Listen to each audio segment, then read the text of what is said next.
Hey guys, and thank you for joining us for the live show tonight. The only problem is you got here a little early.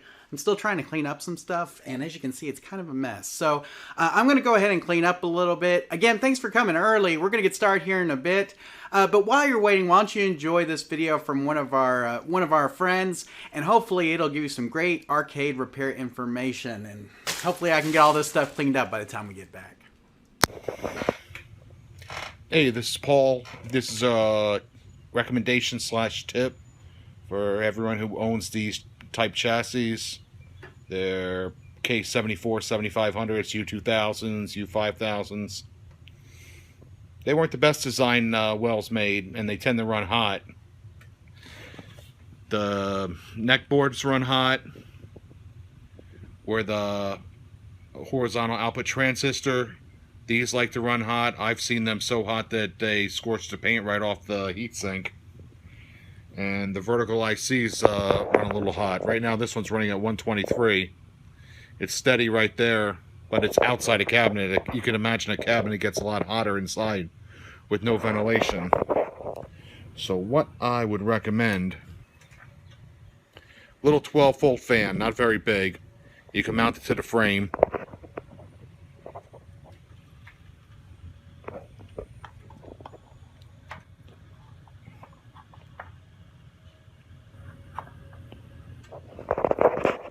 It doesn't have to be that close.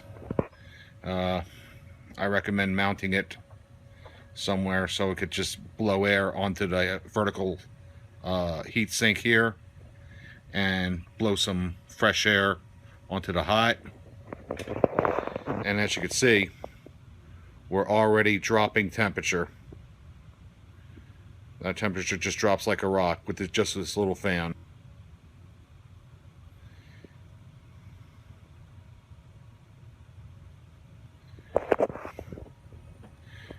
These ICs are becoming very hard to find. They're TDA 1771, so if we could keep them running a little longer, that'd be great, because we're in limited supply of these. There's not many left out there. Most of them are fakes or counterfeits or defective. But by doing this, look at that, we dropped the temperature already 25 degrees. I would recommend doing this if you have this type of chassis. It'll run the chassis cooler and have the parts last a lot longer. See ya. Well guys, hopefully you enjoyed that video. I've made some progress, but we're still working on it. We'll get started here in a little bit. If you did enjoy that video, make sure you subscribe to the channel down below. We actually put a link down there so you guys can click on it. Subscribe to these channels. We love all of the arcade repair channels on YouTube. I'm going to pick up a couple more things. We'll get started here in a bit. Again, thanks for joining us a little bit early, and we'll be right back, and we'll start the live show. Thanks again, guys.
Broadcasting from their world headquarters in Texas, it's the Arcade Repair Tips Live Show, the show that discusses arcade repair, restoration, news, and more. Now, here are your hosts, Tim and Jonathan. Well, hello everyone, and welcome to episode 28 of the Arcade Repair Tips Live Show for June 2019. It's hard for me to even say that, Tim. We're here in June. I was just sitting there thinking, can it really be June already? It doesn't seem like it. Now, Tim, you might have noticed I got everything cleaned up. Yeah. So we're actually having a show today. For those of you guys who got here early, you may have noticed that we had a pre-show video. Right. And we're going to try to start doing more of that kind of stuff to entertain those of y'all who get here early. So if you get here early for the show, we want to give you something more to look at than just the countdown, right? Okay. And so we put up a pre-show video from Paul Juray. There's a link down below, guys, that you guys can check out his channel. He's got some great videos on monitor repair. We want to thank Paul for submitting that for this show. Now, Tim, I also want to remind those who are watching or listening that this will show up on your podcast feed if you guys are listening to this. The audio version will. And, Tim, I'm hoping at some point that Eric and Rusty get back to doing the podcast. The problem, though, Tim, is they're in the process of opening up an arcade. Right. And so, as anybody who's done that knows, it's kind of a big job. So there's a lot involved with it. And so they're going to be busy, I think, for a while trying to get their arcade up and running. But I'm hoping that once they get everything kind of settled down, that they'll come back and do some more podcast episodes. So for those of you guys who are missing out on Rusty and Eric, they're hopefully going to be back at some point to do the podcast. But until then, Tim, we're going to put the live show feeds on there as well so you guys can enjoy that. But, Tim, let's go ahead and talk about what's been going on. Obviously, you're still working at Mr. Gaddy's. So what's been happening at Mr. Gaddy's? Well, summer's officially here. School's out. So we are definitely in summer mode. Got a lot of kids coming in and a lot of games being played. So it's good times. We're glad. It just doesn't seem like... I guess because it hasn't been really hot yet here in Texas. Normally when we're doing the June show, it's already 110 or 105, you know. Wait till Saturday. Yeah, it may be that much this weekend. And we've also had a ton of rain and bad weather and tornadoes everywhere. Yep. So it just seems like we're getting a late spring or something. But anyway... here we are, and we're rolling and going whether we're ready or not, you know, so... Kind of sounds like the live show, Tim. Yep. So there you go. Very much. Well, first off, guys, we want to thank you for joining us, and remind you that you can interact with the show through the live chat, Tim, and there's already been quite a bit of discussion in the live chat. So, Tim, I'll head over here real quick. We got the Headless Horseman in there, YouTube Punk, Millstar Electronics. Let's see, Thomas from the Netherlands, Tim, is in the live chat with us tonight. We've got a whole bunch of people. Let's see, anybody else? Jeff Mormon, is that what it says? Mormon? Then we have, and it looks like that's everybody. But remember, guys, that you can interact with us right there in the live chat. And if you feel so inclined, there is a nice little $ button down there, Tim. Yeah. That we'd really appreciate if you hit that and donate something to the show as well. All proceeds to the show go back into investing in arcade repair tips, cameras, and web hosting, and all that kind of stuff that we have expenses for. So we do appreciate any donations that you might want to give during the show. Now, Tim, we have a lot of things to cover on the show. It seems like the news has been kind of light as far as arcade stuff is concerned. But with that said, we've had some stuff pop up over the last couple of days.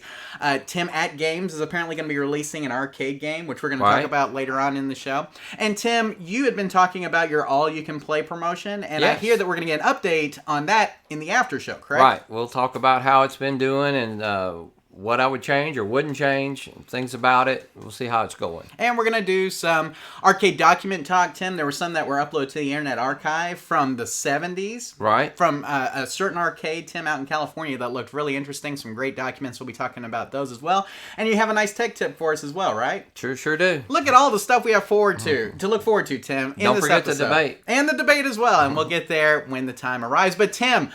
the main focus of our show, of course, is asking the questions that come in from you guys. And we have several tonight, and of course, I'm sure we'll have some in the live chat as well, Tim. I haven't seen any in particular. Let's see. Is there anything here? Okay, I think we're okay. Are we okay? We're okay. All right. Oh, Milestar. Oh, correction. Milestar. Okay. I always forget. It's not Mil, it's Mile. Okay. Milestar Electronics on that. But anyway. Okay, so let us continue on, Tim. Now, first, we do have a programming note. And, Tim, we were talking about this earlier today. Right. That the next live show technically falls on Independence Day. Right. July 4th holiday here in the United States. And so, Tim, I want to go watch fireworks. Right. And you probably do, too? Probably eating, grilling, or Exactly. working. So we are going to either move it up or move it back. I don't know what. We haven't decided. It depends on mine and Tim's schedules. But we just want to remind you guys that it will be rescheduled due to the Independence Day holiday. Please stay tuned to our social media feeds for updates on when the next live show will take place. Tim, it will be in July. Right. Okay, it will be Around in the July. 4th. Exactly.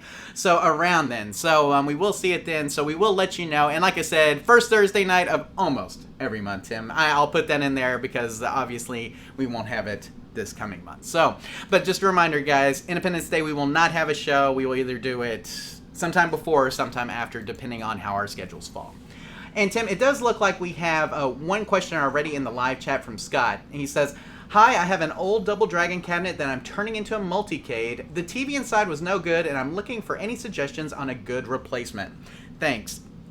So, Tim, it sounds like Scott has taken out his arcade monitor, Right. which he's referring to as a TV, which is fine, and he wants to replace it with something else. Now, the thing about Double Dragon is it is an original arcade board, uses, I'm pretty sure, 15 kilohertz signal. Right. So you're going to have a monitor that supports that, right? Right. Or if he wants to go with an LCD, he's going to have a converter. Right. Now, there are Something some to it. LCDs, like the Wells Garner ones that we Right. usually recommend, that already are capable of displaying 15 kilohertz without the converter board. Correct. So what we'd recommend is going with an arcade quality LCD, such as a Wells Garner, Tim. And you can get those from places like Twisted Quarter. You can get them from Suzo Hap. Is there anywhere in particular, Tim, that you've been ordering those from? Well, we like Holland Computers. Right. They have some models that also They do seem that. like they have some good deals. You know, Right. we kind of catch them when they're on sale a lot, but they're good. Now, did he say he threw out the monitor? Because, you know, one thing we always recommend is to repair your monitor.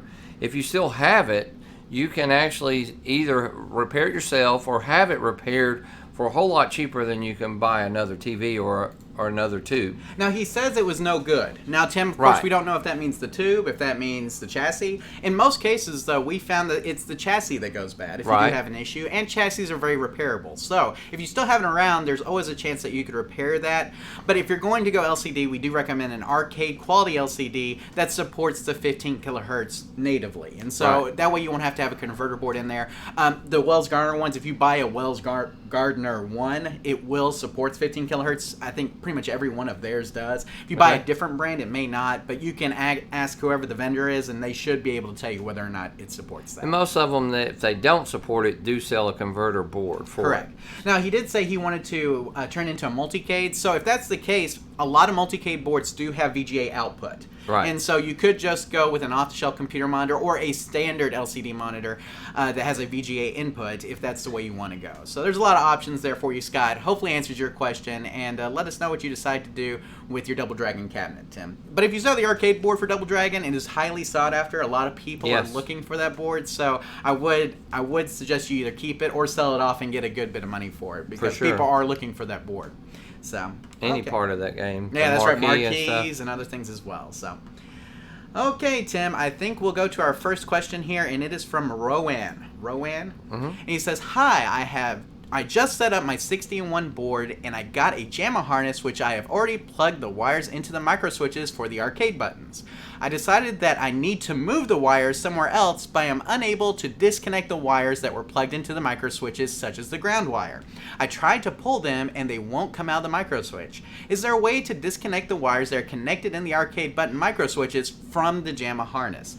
Thank you." Now, Tim, this may sound very easy, but the thing about it is it's probably more difficult than people realize, right? Right. There's actually, it seems like whenever you put the micro switch on it, it kind of clicks into place. Yeah.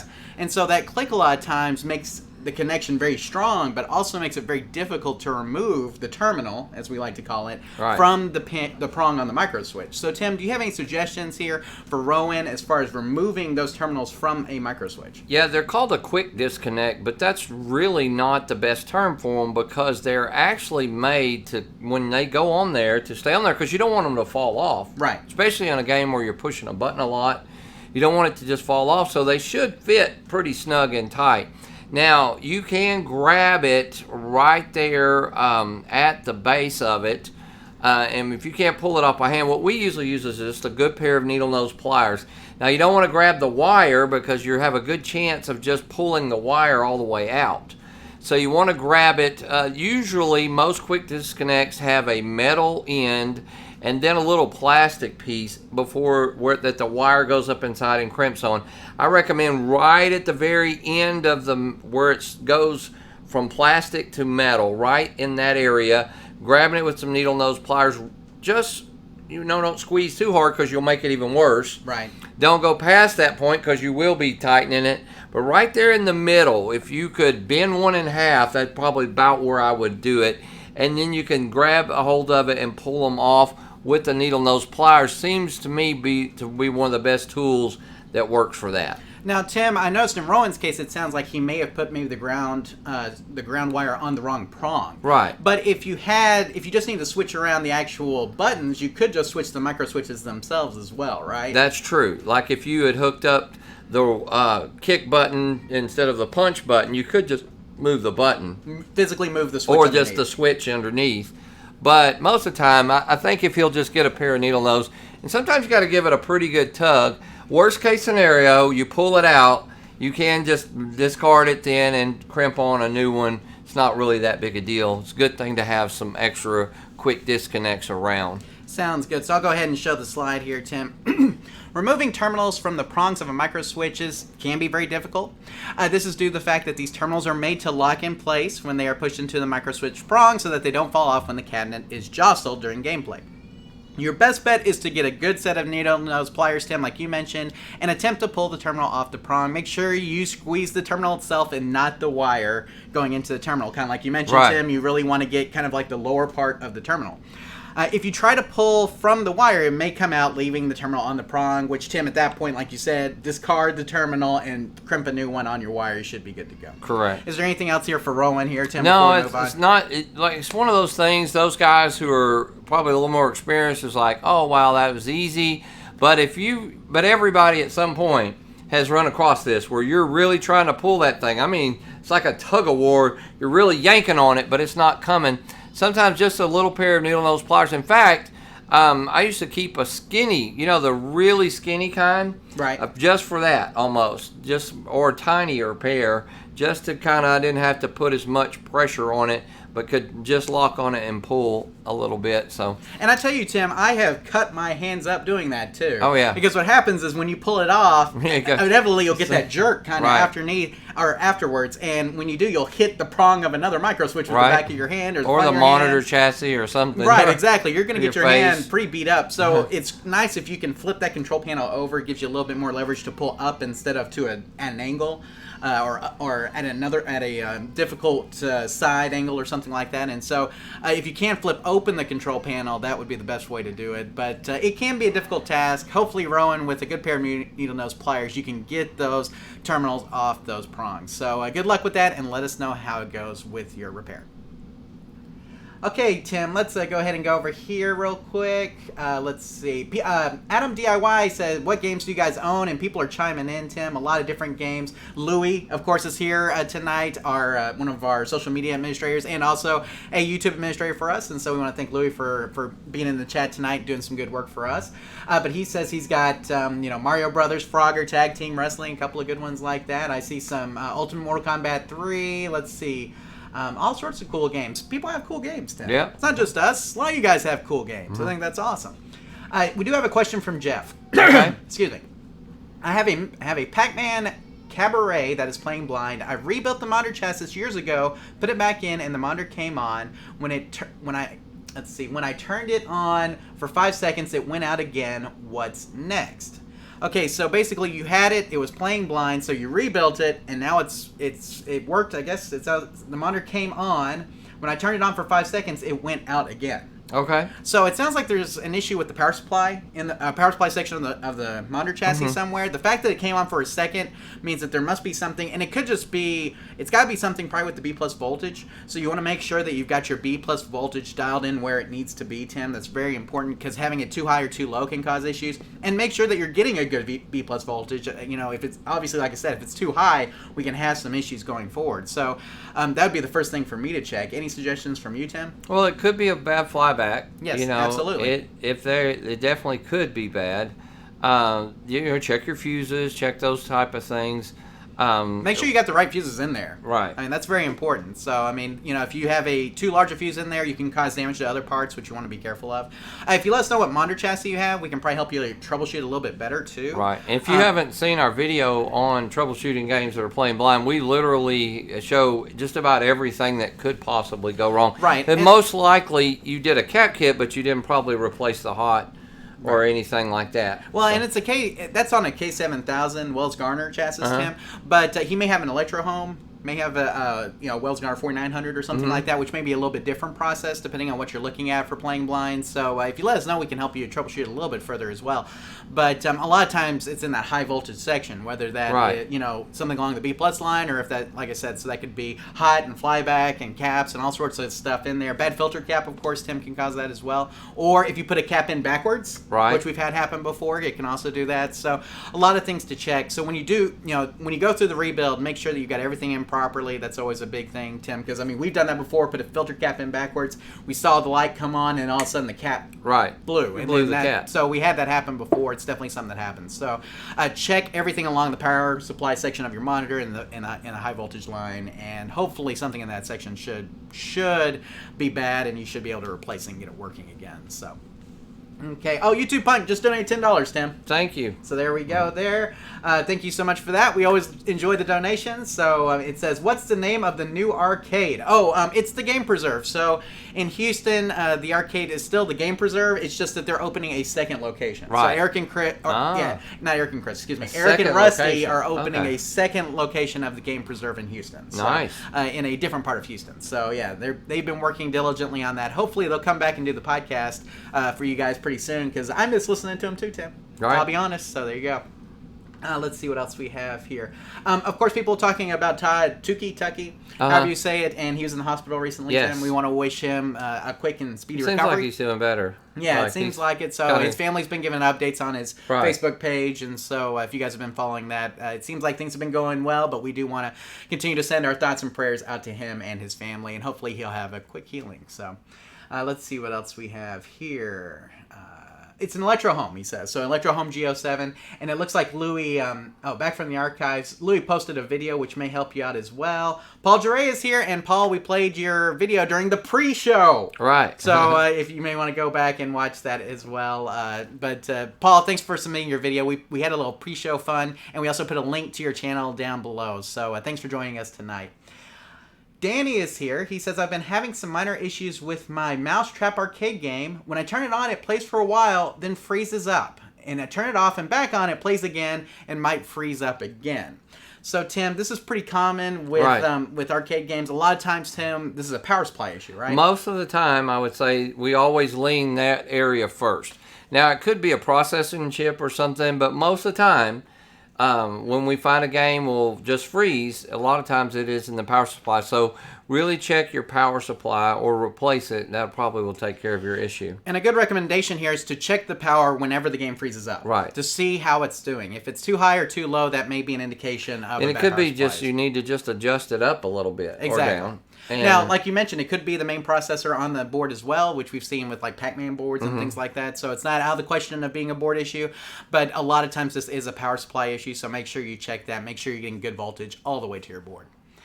Let's see what else we have here. Oh, yeah, Game Preserve Annex. Yeah, that's exactly what it is. So, okay. Whatever happened to the real Bob Roberts? So he took a big hiatus, Tim. I think he's had some health issues and some other things, and he has not been back up, and we're very sad about it because, I mean, we ordered...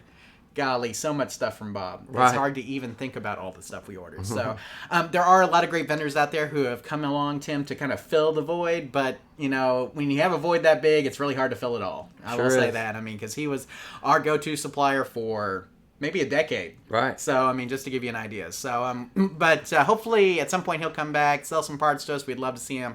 But we are really missing him. Yeah. You always got candy or something. Yeah, exactly. Long yop. Yeah. Yeah, or however you say it. It's kind of Cajun. It's a baker's dozen. Yeah, there you go. That's what you call it. Okay, let's see what else we have here. Oh, he is having bad health problems. He's not doing it anymore. His wife is doing the lower level orders. So there you go. That's what Louis says. So there we go. Okay, I think we're caught up at this point, guys. Remember, continue to interact with us here in the live chat, and we will get to them as we can. But Tim, we have another question here from David, and David says, I just bought a new monitor for my 2008 Golden Tee Unplugged, and this is the picture I am getting. Can you help? I've tried the display adjustments, and it does not help. Now, Tim, that looks really, really familiar. Yeah, it does. Like, we've probably seen that, I don't know, 30 or 40 times. Right. So, what do you think's going on here with this Golden Tee 2008 monitor? Well, usually, when we see that, it's on the wrong, it's on the wrong kilohertz. Frequency. It's on the wrong frequency. Thank you. I just couldn't think of the word. But, what happens is most time when you see that, you got a medium res monitor and you're trying to put a standard res on it or vice versa or whatever. So, probably it's just his... the setting in his monitor is not turned right now. He can hook it up to a computer or something that auto syncs and see if that works. Right. But more than likely, it's either in his game board, which he needs to. It's hard to read and set, but it's probably more likely where it's hooked up to his monitor. It's usually a switch on them or something that switches it. I remember sometimes it was a physical connector that you had to change in order to change which sync mode that you wanted to be in. So both those, Tim, we've seen both those be the case, where you had a physical connector that you had to change and just a switch that you could change for the tri-sync monitors, the CJ, EGA, VGA type style monitors. And so it really does look like you probably have it in the wrong mode. Right. So whatever the board is set in, and Tim, a lot of times Golden Tee boards can be set in multiple syncs as well as the monitor. So you just have to make sure that the board and the monitor are synced properly, that they're both using whatever the expected frequency is. And exactly. So let's go ahead and show this, Tim. From your picture, it looks like you're experiencing a horizontal or vertical hold issue on your monitor. Try adjusting the horizontal hold, Tim. You can do that first, okay? Because, sometimes we've seen it correct with a hold adjustment. Not always, but sometimes. But we have also seen this occur when the sync coming from the board does not match the monitor mode. And so be sure to check that as well. So you may have to change the sync mode on your board as well as on your monitor in order to get them to work. Tim, it looks like his board is working, which is good news for him. Yeah. But it does look like he needs to get that sync to match. And if he does that, I think it'll come through no problem. And so we've seen a lot of different... like I said, a lot of different adjustments, but hold a lot of times on this is very common as well. So if he tries his vertical and horizontal holds, and if that still doesn't get him there, double check his syncs. I think that will get him back where he wants to be. And can we go back to the picture and just say, this is his actual picture, right? Yes, this is his actual picture. I like this contraption he's made to hold his monitor. I don't know if that's a contraption. Cardboard, I think it's kind of. I think it's more the box. That it came in? Yeah, so when he pulled the monitor out of the box, it had the cardboard around it. Right, but now I'm thinking this is a good idea. Right. Just to keep that kind of stuff, so when you're working on a monitor, you can do it outside of your game. Anyway, just a freebie there. I just kind of noticed in that picture. I'm like, I like the way that's being held up. Absolutely. I think it looks really cool. I'm with you, Tim. So, but yeah, I think those are the cardboard pieces that actually came in the box that packed the monitor. But the fact that he was able to hook it all up like that without having it on the ground, I think is really cool. So it works out really well. But David, let's check your holds. Let's check your sync types. Make sure that you've got them both matching, and hopefully that will solve your issue.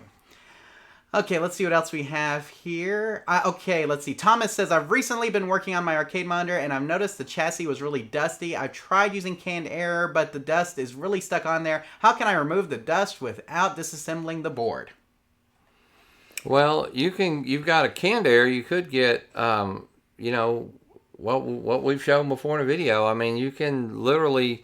If you take the whole monitor out, you can wash it. Right, exactly. Kind of like what we showed last month in Delusional's Arcade, his video, Tim, and the fact that you can spray it with Simple Green, which we do with a lot of these, hose it off, and then let it dry, and it should be okay after you do that. If you can't get it off with the canned air, Tim, you can try brushes. Yeah. If you don't want to do the whole monitor removal, Tim, we used to have the little cleaning brushes, that we used to use on a lot of things. Those work pretty well. What worked really good for me one time, or I still use one, my daughter had a makeup brush. Those, those big kind of fluffy kind. With Make sure it doesn't have any makeup on it. Right, and buy a new one. And you'll look really funny when you go buy a makeup brush, but those work pretty good because you can really get up in there and dust a little with those, and they don't seem to do much damage or any damage. Right. So, a brush would be the next logical choice. But, you could always just take the whole monitor out, spray down with some Simple Green, and then hose it off and let it dry for a while. You'll be good, too. So, there's a lot of options there, too, Thomas. Hopefully, one of those will help you out. Let's see. Joe says, I put a game in self-test mode with different adjusting screens, and I tried adjusting all 8 adjustments. 2 black, 4 light blue, and 2 pink. He says, little knobs and wheels many times over, and I still can't seem to get the line straight. Any advice would be greatly appreciated. Thank you, Joe. Joe, sometimes you've got to adjust the yoke. Right. Okay, and so we have a great PDF file that's on our website by Ingvar Carlson that talks about setting up and adjusting an arcade monitor. You need to go read this. This talks about how, and we also have James Dindorf also did an article about how to shim up a monitor, which basically talks about how to shim up the yoke in order for it to fit right. A lot of times when you're having convergence issues that you can't solve just by adjusting, it's because the yoke is having an issue itself. And so you may have to actually physically adjust the yoke on the back of your monitor in order to get it to converge properly. And so again, check out our monitor setting up and adjusting PDF by Ingvar Carlson. Check out the article, the post on our website by Jim Stendorf on setting up a monitor. Both those are really great posts. They give you a lot of great information on how to adjust the yoke, how to shim it up properly, and all that kind of stuff. So both those we highly recommend. Probably a good time to say, our website's not just video. That's right. We have a lot of information and resources on our website. So if you haven't just browsed around and checked out our website, it might be something you could find on there, like those posts that are really good. Right, exactly. So, but those two I think in particular would be really helpful. So make sure you check out our website. And Tim, speaking of posts and videos on our website, we're going to have a new one coming this month. Right. Okay, so I am so excited. This is me, ecstatic, because I got one done. I got one done. No applause. No applause. Which one is it? It's a quick one. Okay. And it deals with a product that we think is the best. Okay. Okay, so he automatically knows which one that is. We've shot some videos. So We've shot several videos. I had to get a short one out first. Okay. And so there will be a new video and post coming this month, and I know because it's already finished. Okay. Everything's done about it. Every single bit of it's done. So it will be posted maybe next week, maybe the week after. I don't know. We'll see. But there is a new video and post coming. There you go, Tim. All right. Cool. Okay, let's see what else we got here. Let's see. JR's Vintage Toys and More. I recently got a mispacked cocktail, no board. I want to turn to a 61 for my uncle. Is it possible to use an old computer monitor in this situation? And what has to be done to do so? Yes. So the 61 has a VGA output, Tim. So all you have to do is make sure that you switch the 60-in-1 into VGA mode, and once you do that, you can pretty much use any off-the-shelf VGA monitor. Right, but the problem we've mentioned many times before, we'll go through it again, is that depending on how old a computer monitor are we talking about, any kind of computer monitor that's not made for an arcade game is going to be encased in a shell. Right. And in a cocktail cabinet, you've got a lot of heat and stuff coming up from that thing. You're going to have to really make sure you put some good fans in there, or it will not come on automatically, so you're also going to have to turn it on some way. And how do you hit the button if the screen is up and now, you can't see it? With computer monitors, a lot of times you don't have this problem. Right. Because computer monitors usually some of them do come on whenever the power is supplied to them. But if yours doesn't, you will have that problem. If you're putting a TV in it, then you will have that problem. Right. It really depends on what kind of computer monitor you're putting in your game, which is why we always recommend going with a arcade quality LCD. Right, because number one, they handle the heat so much better. They're open frame. Exactly. And they don't have a cover on the back. Inside that cocktail cabinet gets really hot. If you run temperature up in there, you'll see what we're talking about.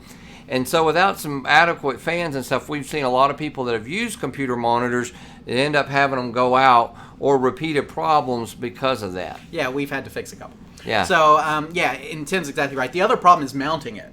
And so because you don't really have it's not mount friendly, right. But when you buy an arcade quality LCD, Tim, it usually comes with the mounting brackets on it, so you're ready to go. And so it's really up to you. I mean, you can make a computer monitor work. It's just there are some little issues like that you'll have to deal with. But Tim, you can get an arcade quality LCD a lot of times for $200, $150 for a 19-inch, something like that, depending on when you catch it. True. And that's really a great price, and it saves you a whole headache's worth of trouble. So we do recommend that. But yes, using the VGA port on the 60-in-1 is the best way to use a computer monitor with that board. Let's see what else we have here. Are we caught up? Okay, Danny's here, Tim. Okay. He says, been trying to get my Vapor TRX arcade going. Thought the hard drive was bad, put a flash drive in, it says timed out. Could it be a ROM issue? I heard that when you go to flash drive, need new ROMs too. It could be. Yes, there may be new ROMs required for the flash drive. Different games or different ways. For like the Blitz Showtime, NFL Blitz, NBA Showtime type cabinets, you do usually need a chip in order to get the flash drive working with it. I'm not sure in the Vapor TRX's particular case if you're going to need a different chip in order to get that working. You'd have to do some more research on that. I just don't know off the top of my head. But it could be that you do need another chip in order to get that working with that flash drive. And so it may be something worth researching if you're having problems. It's a very common thing that you have to have a new ROM chip in order to drive that, so it's not like it's something we haven't seen before. But I'm not sure on Vapor TRX if that's the case. Have to do a little bit more research to know for sure, but it's definitely possible, and we would recommend. Usually, Tim, the people that you order the flash drive from will throw the ROM and the flash drive together as a kit because they know you're going to need that, but that's not always the case, or sometimes you only find the flash drive, you don't find the ROM, or vice versa. So we would highly recommend checking with the vendor that you bought the flash drive from to see if they've got a ROM for it as well. So I agree. Let's see what else we got here. Plastic control panel repair Bondo type product. I think we talked about that. We've talked about that a little bit in the past on some of our other stuff. Is it? What was the stuff that you used to use? The stick stuff. Steel stick. Steel stick. You like that a lot. I remember that was really something like that you really were big on. But is that really plastic-like? It's it's like silly putty until it hardens. Gotcha. So more like a putty, but it works. It can work pretty great. good on that as well. So I think we had some other things we talked about, but they may come to me as we continue on here. So let's see what else we got here. Okay, I think we're good. Oh, and Louis been posting links, guys, for all of the stuff we've been answering. So he posted a link to the Ingvar Carlson stuff. He posted a link to the LCD monitor on Amazon. There's a lot of different stuff, guys. I mean, LCD monitors, like all of the vendors we recommend, most of them will sell you an LCD monitor that's ready to mount, ready to go. Right. And so we highly recommend going with those instead of something off the shelf. You know what? And when I say off the shelf TV or computer monitor or something like that. So, okay, you ready, Tim? Yep. Let us continue on. This one is from Rounding Third, and Tim being a big baseball fan, I think it's an awesome name. So, well, it's a baseball game. Exactly, it's a baseball game too. Would anyone be able to tell me what is wrong with my clutch hitter game? The monitor shot dirty, or possibly a bad connection on the motherboard? Players are missing, and the stadium selection boxes are blank. There seems to be missing pixels as well as red lines that dominate the screen. I don't know anything about arcade games. I don't even know what to call the screen that looks that way. It's been in my garage and turned on only rarely, and in summer I was told not to turn it on cold. Any help or points in the right direction would be appreciated. And Tim, we have the YouTube link there, and it's also down below in the show notes. So if you guys want to actually check out the YouTube video, you can. But Tim, we do have a picture of it, which I'll show here in a second, Tim. But I mean, let's just take his description here real quick. He says it's missing pixels, and the players are missing, and the stadium selection boxes are blank. Right. Okay, so right there, that's telling me probably not a monitor issue. No, he's got some chip problems that are causing surprise sprite and ROMs, issues. exactly. Yeah, like the ROMs usually hold the sprite information, Tim, and so if he's missing these sprites, more than likely he's got some bad ROMs on the board. Now it could be some other things as well. It could be bad memory. It could be some other stuff. But a lot of times, if you're not loading sprites, it's because you don't have sprites to load. If that makes sense. We need to watch our video though on checking on arcade board, because it could just be that they need to be reseated or cleaned or something like that. But more than likely, he's going to need to get a new set of chips. Yeah, and I'm thinking that too, Tim. Now, the one thing we always say, though, Tim, is anytime you're having board-type issues, check your power supply, exactly. Right? You do want to always start at power. Always start at power. Now, in this particular case, I don't know if it's going to help much. Now, Tim, another thing I think that's funny is he says he only turns it on in the summertime because he was told not to turn it on when it was cold. What do you think about that? Well, no, that generally, and we're talking, unless you live in Antarctica, I don't think that the generally cold. I mean, is it great for games? Yeah, they're designed to be indoor, designed at room temperature and stuff. If it's out in your backyard, you might have something to worry about. But most games can handle pretty cold weather. But a good heater in your game room wouldn't be a bad idea either. Absolutely. So. If it's in your garage, you can put a heater by it. Right. It may not be a bad idea as well. But Tim, I think we're both on the same page here. If you're above freezing, you should be okay. Sounds good. So I think we're both on the same page here about it being a board issue. Yeah. So let's just go ahead and talk about that for a second here. The fact that you're missing the players during gameplay in the stadiums on the select screen indicates you're probably experiencing some sort of issue with your game board. And Tim, I have the screenshot over here. This is him playing the game, and as you can see, no hitter, no pitcher. So it's really hard to play baseball with no hitter and no pitcher. So there you go. With that said, start off this repair by making sure your power supply is working properly. Check out our post on checking and replacing a power supply for more info, and then go to our post on inspecting an arcade board. Tim, in this particular case, he'll probably need to replace some ROM chips, I'm thinking, and he may have some other issues as well with the board, but the inspecting an arcade board would be a great place for him to start with this repair. So rounding third, hopefully that answers your question, and good luck getting your clutch hitter back up and working. And Tim, the fact that it was working recently also makes me think it could be power supply too. I mean, it was working recently, so you know, you never know, but you know, sometimes boards go out recently, so I mean, it can be a combination of things. So okay, Tim, we got a couple here I saw. Let's see. Papa Gaben says, I have a Trophy Hunter, Bear, and Moose. Both guns shoot, but the bullets basically appear randomly on the screen. No accuracy whatsoever. Tim, whenever we have light gun games, the best thing to do is to go into the settings for the light gun game and calibrate them, right? There should be some kind of calibration screen in your main menu or in your settings. Right, so if you go to your test mode in your game, you should be able to calibrate the guns from that test menu. Tim, we have a video too on troubleshooting light gun issues, which we highly recommend, so if you haven't checked that out, please check that out as well. But Tim, you'd be surprised what a good calibration will do to your gun. A gun that seems like it's not working at all, once being calibrated, will start working perfectly. Sure. So it really makes a good difference. And anytime you move a light gun game, it's a good idea to go ahead and recalibrate. So let's see what else we have here. People were saying, when does Holland typically have sales? Every holiday. Yes. July 4th, they will have a sale. Yeah, genuinely speaking, July 4th, holiday. there will be a sale. So if you guys are looking to get a little bit of a discount, Tim, they run 10 to 15% off typically during their sales. You need to get on their mailing list if you're not already. HollandComputers.com. Get on their mailing list, and they will send you an email every time they have a sale. We highly recommend ordering from them. They have some of the best parts that you can buy, and we know Bill. We've talked to Bill. We like him a lot, and so Holland Computers.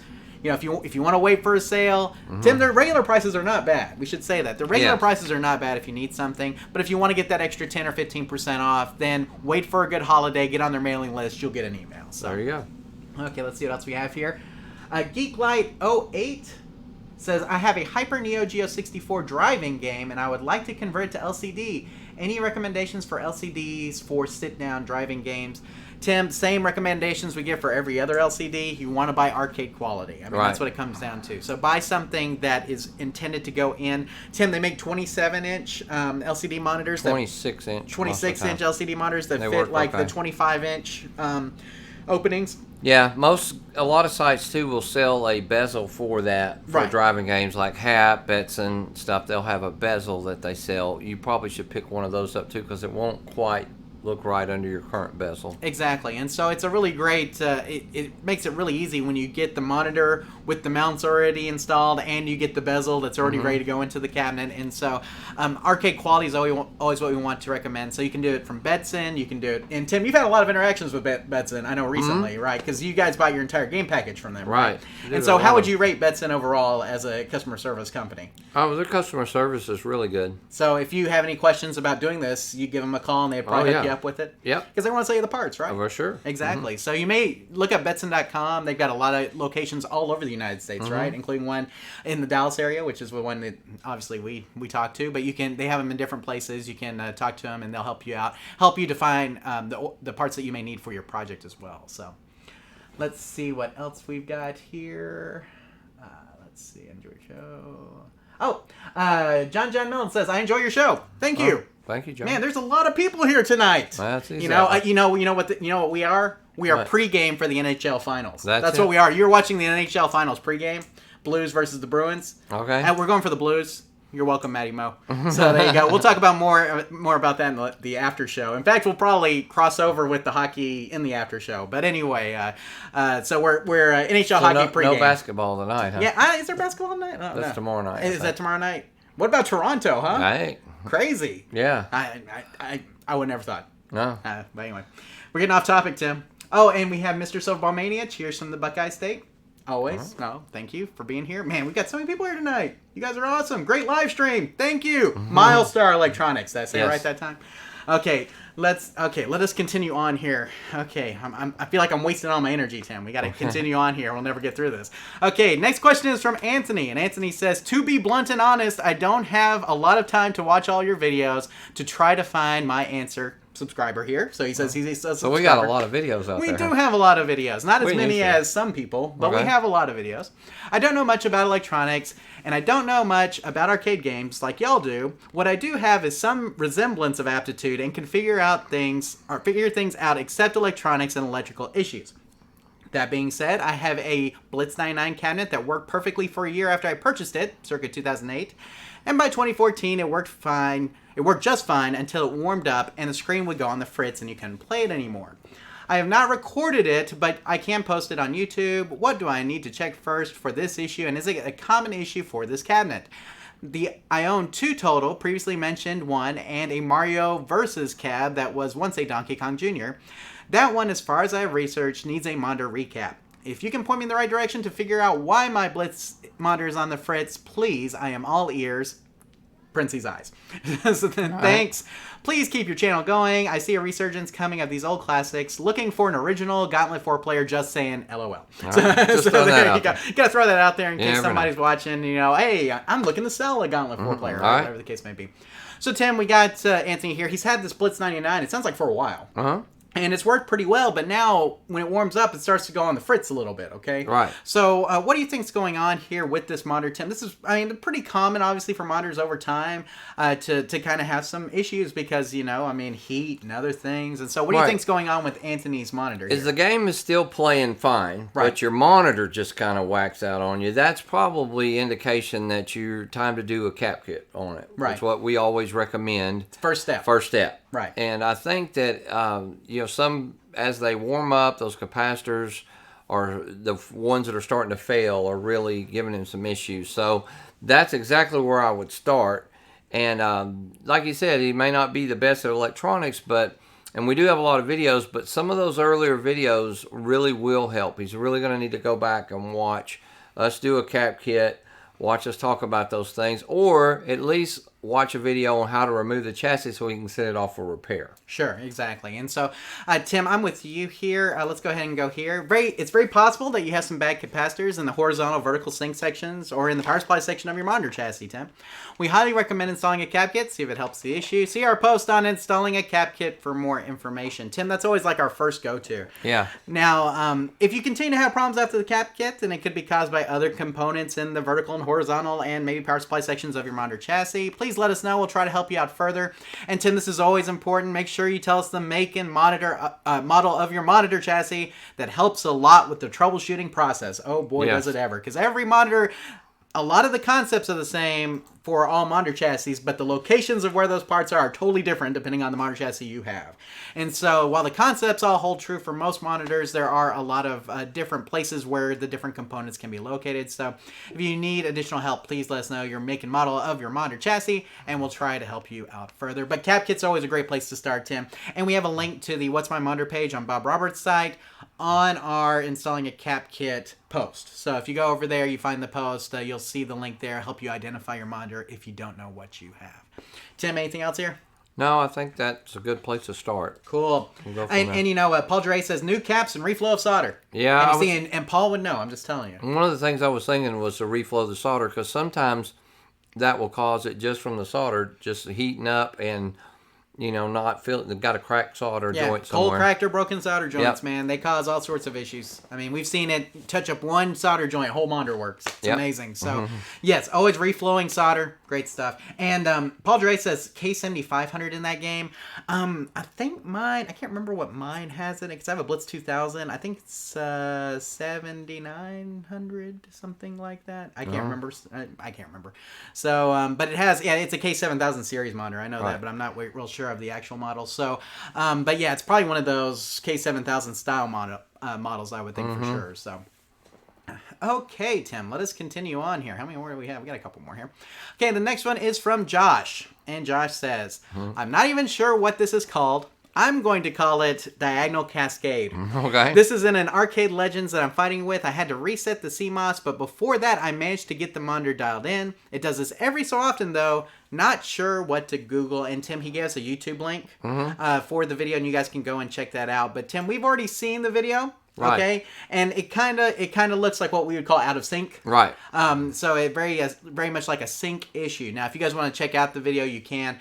But Tim, I mean, whenever you have sync issues like that due to the CMOS, it seems like it would be, maybe there was a setting in the CMOS or something that may have gotten lost when he reset it. Maybe right? so. Now, he says he only does it every so often, so it could be kind of like what we were talking about with Paul. It could just be a cold cracked or broken solder joint, or a cut in his sync wire, for instance, going or from just his board, or barely tweak on a vertical or horizontal hold Right. that could just, occasionally as it gets bumped or whatever or heats up, maybe that will help dial it in a little bit. And too. we've seen sync issues be caused by low B plus voltage as well, so make sure you have your B plus voltage dialed in. With all that said, I mean, sync issues, Tim, there's a lot of different places to kind of look for those. And so in this particular case, though, it does definitely look like a sync issue. The fact that you had the screen dialed in before you reset CMOS, I said maybe it means that there's some setting that got wiped that held the information. But Tim, he says sometimes it works and sometimes it doesn't. Right. So the fact that that's the case, that seems like more of a monitor chassis issue. And I didn't read it real close the first time, but it does seem like more of a monitor chassis issue. At this point, you might try hooking up a computer monitor, because, Tim, that'll see if it syncs up. If it does, then you can look through the settings to see if there's one. And, Tim, Chicago Gaming Company, who makes those, still around. So you can call them for help as well. But with sync issues like this, you definitely want to check your sync wire going from the board to the monitor, and then trace that sync through the chassis as well. So where the sync comes in from the board, that pin, follow that pin back to the chassis, and see if there's anything else on that line that may be causing you issues. Correct. I mean, that's always a good thing to try to do when we have different sync issues like that. So, Josh, hopefully answers your question, and good luck getting that sync issue with your Arcade Legends arcade game all ironed out. Okay, Tim, we have Danny. I was told I needed a cap kit for my Lethal Enforcers. It plays great for a while, then the monitor shrinks to a small line in the middle of the monitor. So it sounds like here, Danny, you probably got some monitor collapse. You need to listen to this next question. Oh, do we have... Oh, no way. What a segue. No way. What a segue. Danny, you are on top of this. Here we go, Tim. So, Danny, listen carefully. We're going to cover Jay's question. Hey there, I just found your YouTube channel today. I have a Pac-Man game, and all I see is a vertical line in the middle of the screen when the game is powered on. Is this a simple adjustment, or is the picture too bad? Thanks. Well, Tim, guess what? Right. It's not a simple adjustment, but the picture tube is not bad. Right. So, I mean, so we're kind of in the middle here, Jay. And with Danny, this is yours as well.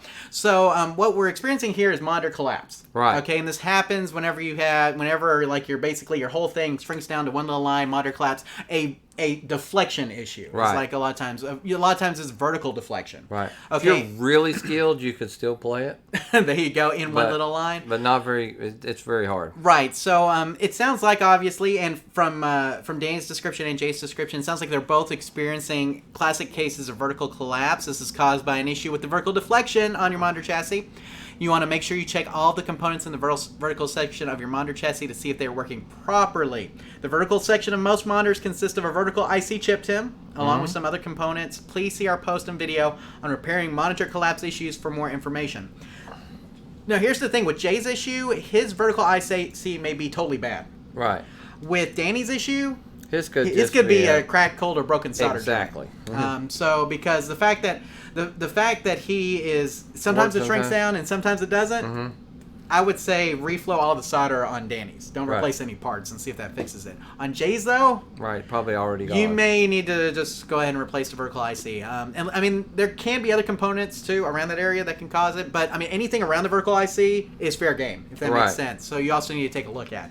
But like I said, it really depends on what's going on. But both these are, Tim, classic cases of vertical collapse. Right. And so in Danny's case, though, the fact that it's working most of the time, in your case, just reflow the solder on the chassis, especially around the vertical IC. What game was Danny's? His was a Lethal Enforcers. Yeah, see, one thing that used to confuse me when I was new, because you call it vertical collapse. Right. But it's a horizontal line. Right, it's a horizontal line. On a horizontal monitor. That's because if the monitor was up, like Jay's in the picture, it would be a vertical. Now, this is not Jay's. This is what we. Right, I just took this from our website. This is of a Sega Turbo, but this is vertical collapse on a vertically mounted monitor. See, that used to always confuse me, but don't get confused because if you turn that monitor sideways, Danny, that would be what yours looks like. Exactly, correct. So we're talking about the same thing. Yeah, and you see Paul says start Nope. the yoke and work your way through the circuit. That's another way you can do it. And so you can definitely start the yoke and just work your way through. That works as well. But, you know, we like to go off the vertical IC just because I think of that as the vertical section of the monitor. And so we know that a lot of times these issues are caused by something in that section.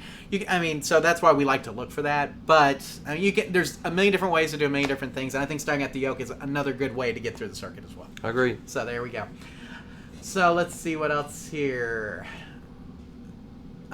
Sorry, Tim. Looking through here. Okay, Joe says, is a crafty mech monitor test pattern generator good investment to adjust Asteroids, Tempest, Pac-Man, Berserk, Centipede, Sega Turbo, Galaga, and Galaxian?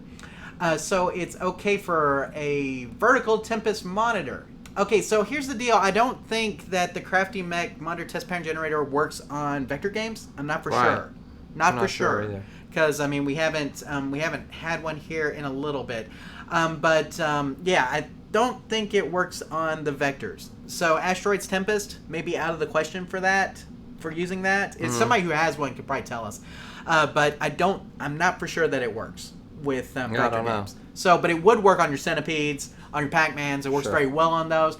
But on the vector games, not sure that's going to work for you. So, like on the vast majority of your games, it's probably going to work okay. But those vector games, you may not work quite as you're thinking it's going to work. So, just a heads up on that. Let's see what else we have. Okay, I think we're caught up. Cool. Okay, let us continue on here, Tim. And Tim, it looks like this is our last little bit of questions. And I just entitled this one, Other Questions from Our Website. Okay. Is that good enough? So Patrick, I have a full-size Gorf machine that has 2-inch vertical white stripes moving from right to left across the monitor. Any ideas? Okay. So that's pretty common. We hear that about that one a lot. So, and then we have Morgan that says, hello, I would like to open an arcade and I just started researching the topic. I'm trying to find some resources on getting started. Do you have any useful places to start? Buying cabinets, pinball machines, vending machines, and so on. Any help would be greatly appreciated. Thank you for your time. Have a great day. So, let's see here, Tim. So Patrick first, he's got 2-inch vertical white stripes moving from right to left across the monitor, Tim. That sounds pretty common. Yeah. So a lot of people like to call that jail bars. And I've heard jail bars used to describe a lot of different things, but it seems like this is also a lot of people consider this jail bars, or whatever you want to call it. So what do you think? So what can Patrick do in order to fix these 2-inch white stripes? Well, most of the time your brightness is just way high. Right. Or your contrast, and you can just dial those back sometimes and your picture will show up. And I think we talked about this last time, Tim. If you turn the brightness down on the flyback and up on the chassis, right, a lot of times that helps it. It seems to. So, I mean, you may try that. Down on the flyback, up on the chassis. Seems like that works really well. Now, Tim, what about Morgan that's just looking for some resources about how to buy games and different things like that? Well, number one, if you're thinking that you're going to get rich or this is a huge money-making deal, you're in the wrong business. Nobody out there is just making hands over fist money right now. Right. I mean, there's people that make a living out of it, obviously. I work for one and have worked for some, but nobody's making a killing. So if this is your goal to retire by the time you're age 40 and live on the beach, is not. Don't get into arcade games. In fact, if your goal is, if you really need to invest some money that you can't afford to lose, because it really is tough. It's tough to make it. So that would be my first thing. Resource-wise, you could contact the Game Preserve and ask them about, or check out their website.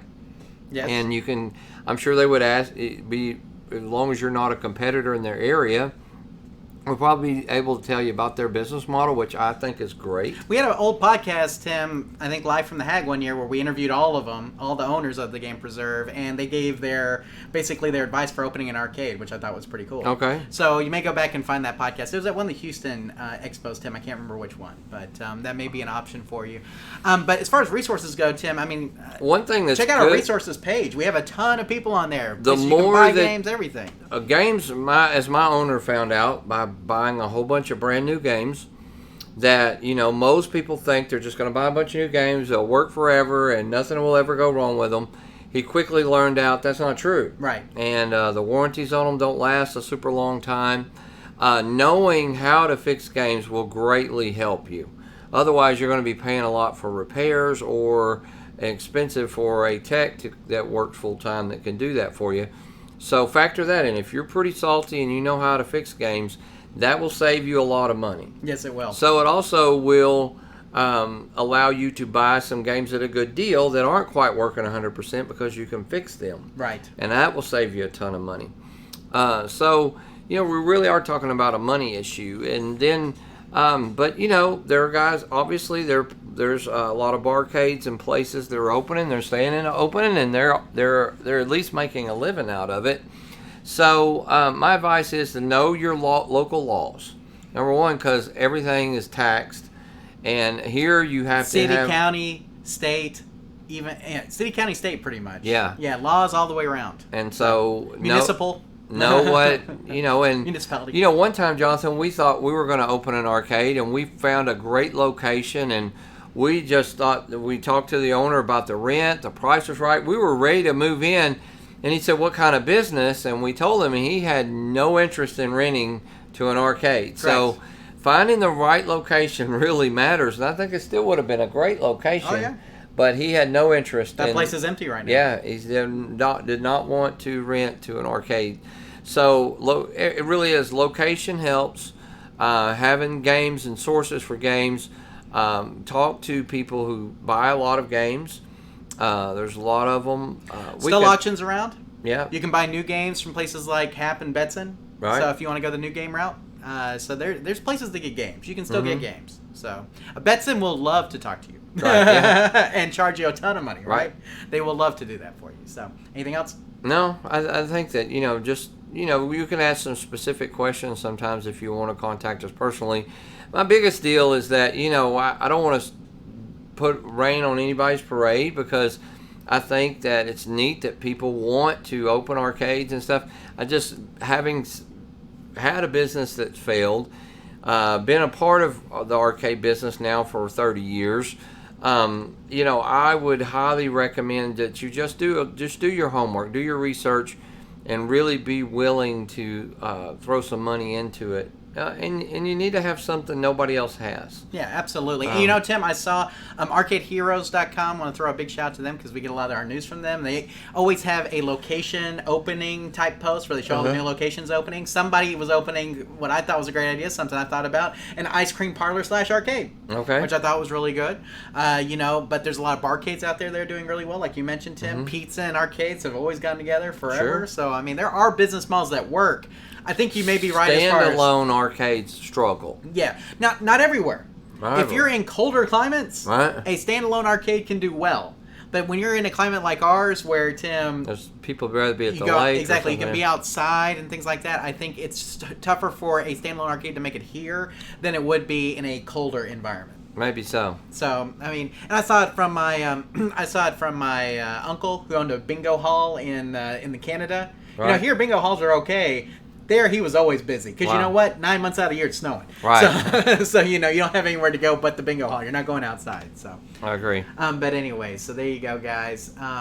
Let's see. Oh, here we go. Paragon 21. I opened an arcade in downtown area and had to deal with the city council for 2 months because they had an ordinance in place that didn't allow amusement facilities. Knowing your local law is so important, right, Tim? Yeah, very important. Know your city. Know your states, your county, or your municipality. All that kind of law stuff is very important because you have to follow the law. In Texas, shut you down. You have to have a license to repair games. Correct. Yes. We do. We do. We have a license to repair games. It's not very much. Just to repair. Right. Now, if you want your operator license, that's more. You have to have an operator license, say, if you want to do operation, that's more. Repairing is one. Tim, but they're doing away with the plumbing license here. Kind of off topic. Did you hear about that? No, I didn't hear about that. So that. apparently here in Texas, for the longest time, you had to have a plumbing license in order to plumb. In order to work on indoor plumbing. Okay. But now they're doing away with that. That's crazy. And there's a lot of plumbers that aren't very happy with it. The the plumbers unions here are very upset, as you would imagine. So, I've not heard this. Yes, this is here in Texas, something that's been going on. But I think that having a license, though, I mean, I'm not saying I like giving the state of Texas money necessarily all the time for that, Right. but it does kind of make it more credible. The plumbers have to pass a test now, Right. in order to say that they're credible plumbers. The arcade repair guys don't, but No. you know, the plumbers do. pay And money. so exactly, we just pay money, but so you know, I think sometimes those licenses are valuable because it does let you know at least that whoever is doing your stuff is reputable to a certain extent, right? Exactly. It is helpful in that way. So anyway, okay, well I think we covered both those, Tim. I'll go ahead and throw the slide up here though. Okay. So Patrick's question was about the white lines. Tim, from your description, it sounds like you're experiencing an issue. Some people describe as jail bars. In this case, try turning down the brightness on your flyback, turning up the brightness on your monitor chassis. See if that helps. And Tim, we have a post on adjusting an arcade monitor that he needs to check out as well. Paul also mentioned dirty power can do that. So if the power, you know, if your power supply section of your monitor is having some issues, or if you have dirty power coming into your game, then yeah, that can also cause some little jail bar things like that as well. Yep. And Morgan, you mentioned all the stuff that you mentioned, Tim, but I also want to mention that we have a resources page. If you're looking for resources at arcaderepairtips.com/resources that you should definitely check out. That will help you out. And our website is a great resource, right? That's true. So we've been around for a long time now, so there you go. But anyway, so hopefully that answers those questions. And Tim, we are done with the prepared questions for this episode. We have one in the chat room. YouTube Punk is asking Paragon 21 what his arcade was called, and it was called Carolina Arcade Museum. Oh. So there you go. So, we got Brazil. Golly, we got somebody from Brazil in here, Tim. Awesome. What time is it there? I don't know why I like asking that. I'm like, what time is it there? It's always fun to know. 11 o'clock. There you go. I'm guessing. So anyway, okay, Tim, it's your tech tip. All right. So, and this has been something that I've been seeing some posts about. Looks pretty cool, and you'll have to explain it to us here a little bit here, but I'll throw up the slide and I'll let you talk. So. Well, this month's tech tip is about the Hot Rod arcade release of the PokeyONE. Okay. The PokeyONE, is that like the one poke? Just poke you once? I think it's like Pokey and one of the Pac-Man characters. Oh, gotcha. Okay, PokeyONE.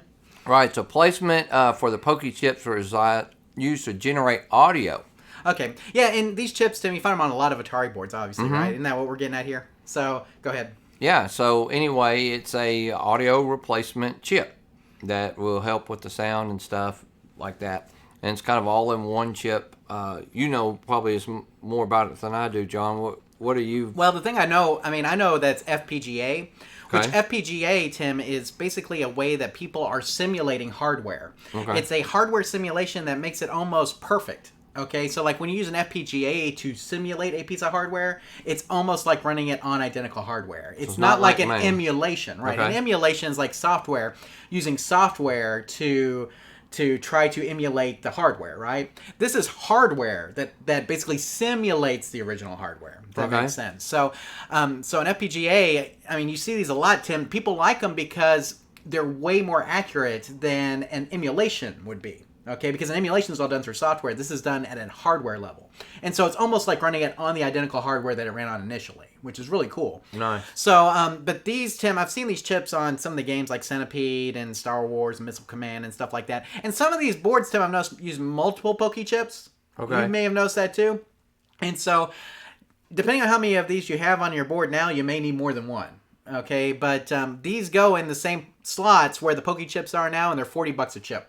Okay. So, I mean, but, you know, Tim, for the longest time, there was no replacement. Right. So, I mean, you know, if you didn't have the replacement, you know, it didn't work. And YouTube Punk says Arcade Jason has an interview with the Pokey chip creator. So there you go. But Horror Arcade is selling them, Tim. Again, they're $40 per chip, which includes shipping. Which is very nice. So, I mean, yeah, but if you've got games where you're having some sound issues now, some Atari games, Tim, I think it's really cool. But, I mean, you know, I don't know if you've actually... Centipede boards, to me, were real notorious for that. Yeah, sound issues and things like that. Yeah, exactly. So, for those of you guys who have any of these games, though, you can, you know, if you're having sound issues, you can now get this chip, and this chip will take care of a lot of them for you. So, which is really nice. So, but yeah, the PokeyONE, there you go. So it's $40, Tim. If you need multiples, buy multiples. But it can revive the sound on some of those old Atari boards that you may have around. So. And what's cool is the one chip works on all the different ones. Exactly, that's really cool. Cool. Yeah, exactly. So you don't have to get the Missile Command chip or the right. Right. So and the cool thing, and Tim, it's kind of like what we talked about with the little CPS2 one. The little CPS2 was the InfiniKey. Right. It's like the InfiniKey works for all sorts of different boards. It's amazing the cool little new things that we're starting to see in the arcade repair community, Tim. They're helping us to revive these games. So it's really cool stuff. But anyway, let us continue on here, Tim. So we had a social media post, Tim, that kind of brought up a topic that I think we should talk about. Okay. So this was a social media post here. Okay, tired of having to break out a dolly every time you want to move an arcade game? Pick up this 4-pack of 2-inch swivel caster wheels with safety dual locking for only $13.59 when you use the promo code. And we posted this on our Facebook page. Well, Tim, we got a lot of feedback from people. Okay, that were saying, you shouldn't put caster wheels on your arcade games. Or you should put caster wheels on your arcade games. And so I heard a lot of different back and forths, I guess, little arguments. And, I thought to myself, why not? Why not? So here we go, guys. Tonight's arcade debate. Should caster wheels be installed on arcade cabinets?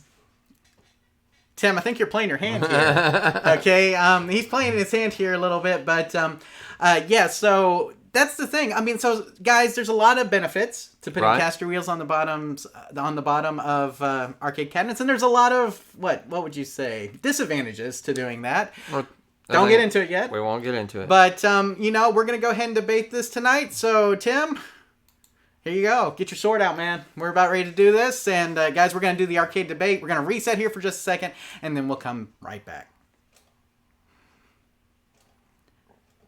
Well, hello, everybody, and welcome to the arcade debate segment for this evening. And, Tim, we've got a good one tonight. We recently posted on our social media pages that there was a deal for some caster wheels, and we had recommended maybe installing these on the bottom of your arcade cabinet. Well, when we did that, Tim, we had several people who said that they wanted to do that, and several people who said they did not want to do that. So I thought this would make a perfect topic for tonight's arcade debate. So should caster wheels be installed on arcade cabinets? Now, Tim, I'm going to let you take whichever side you want. What do you think, Tim? Should caster wheels be installed on arcade cabinets? I'm going to go with the opposition side and say no this time. Okay, well, I'm going to say that they should be installed on arcade cabinets. And Tim, I'm going to let you have the first word. Go. Well, it's kind of like if you want to be a purist and you want to keep your games as classic, if they didn't come with them, then they just don't seem right. They make them taller.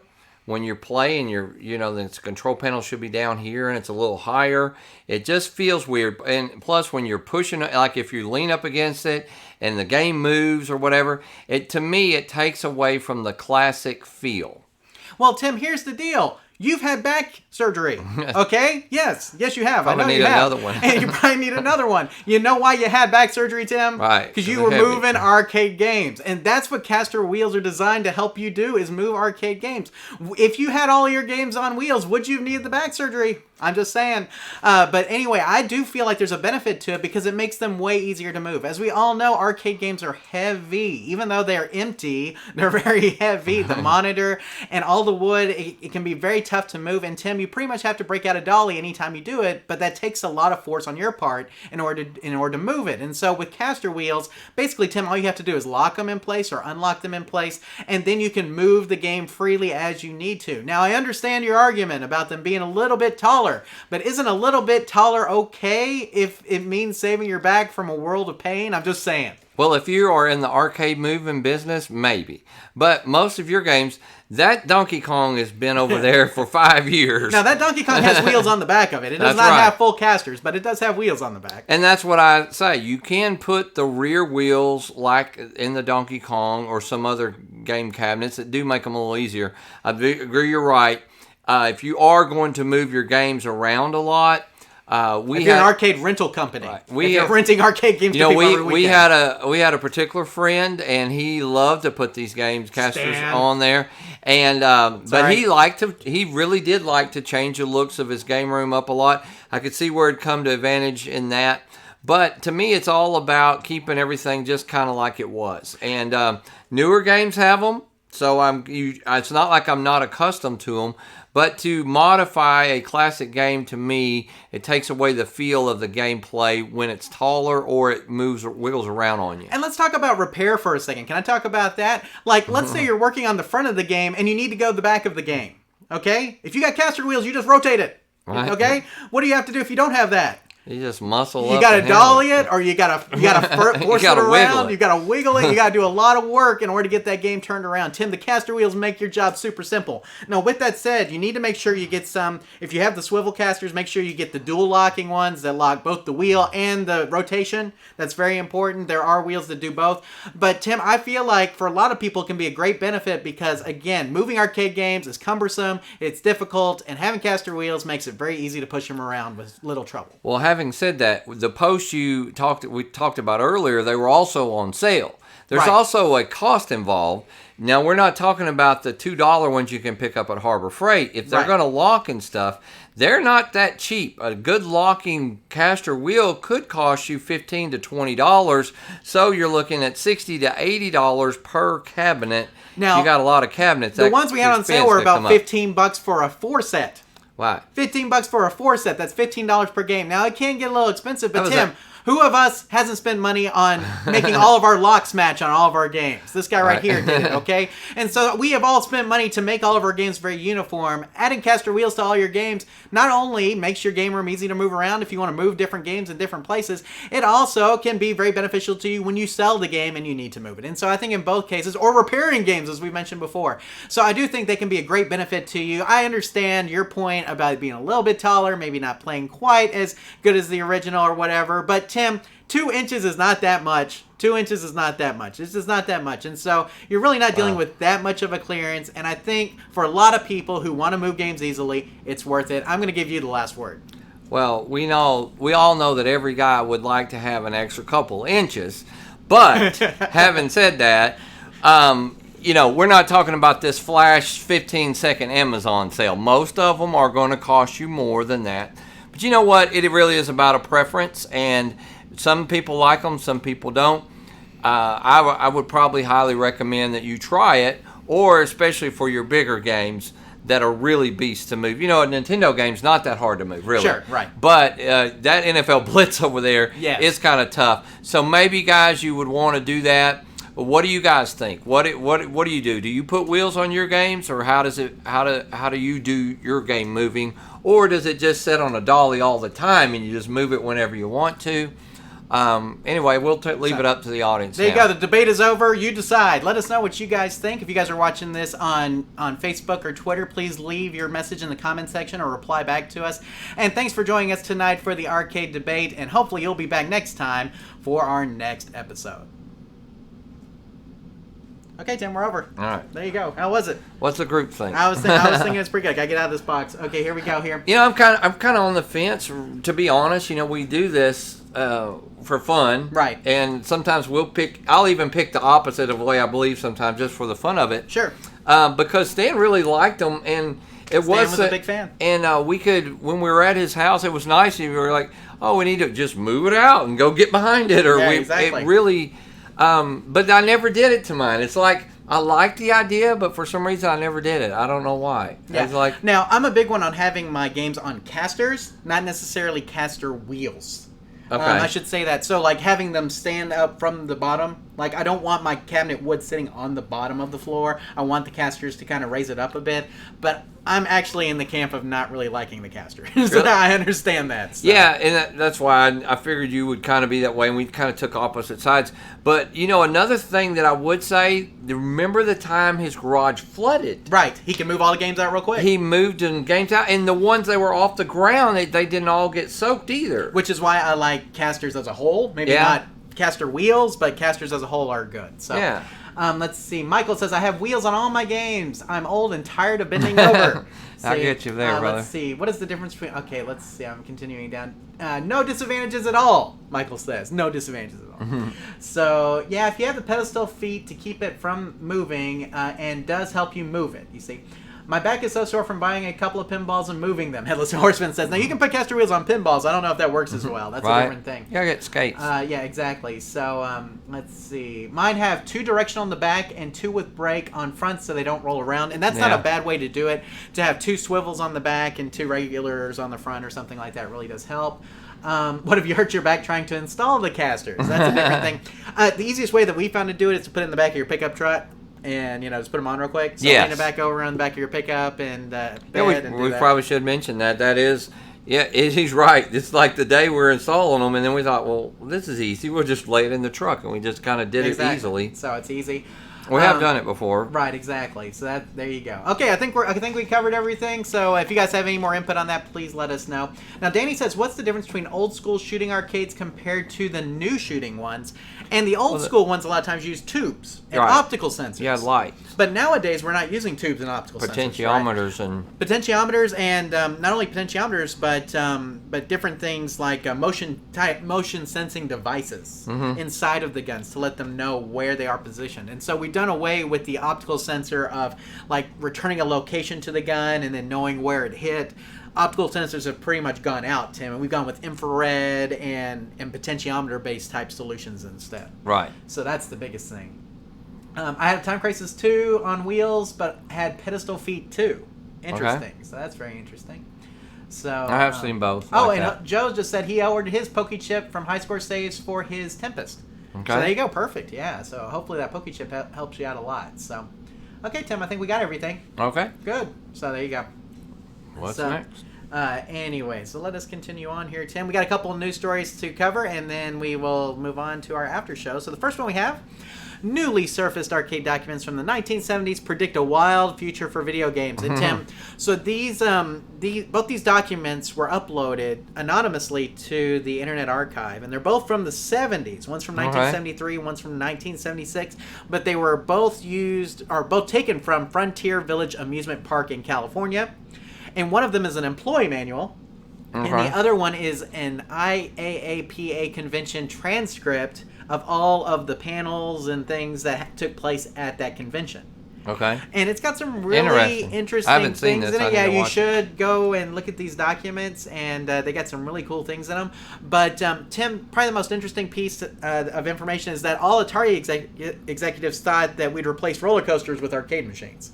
Right. And Tim, the success with Pong kind of blew everybody away. They thought, this is where we're going, but nobody has to go outside. What about motion theater? Right. Right. And what about the new 4D platforms that like Dave & Buster's and stuff, like the virtual reality platform? So in a way, it may have taken us 40 years, but we're starting to finally get there. What about Rabbids of Hollywood? Yeah, exactly. Stuff like that, where we're getting these really immersive games. Tim, they're basically becoming a roller coaster all to their own.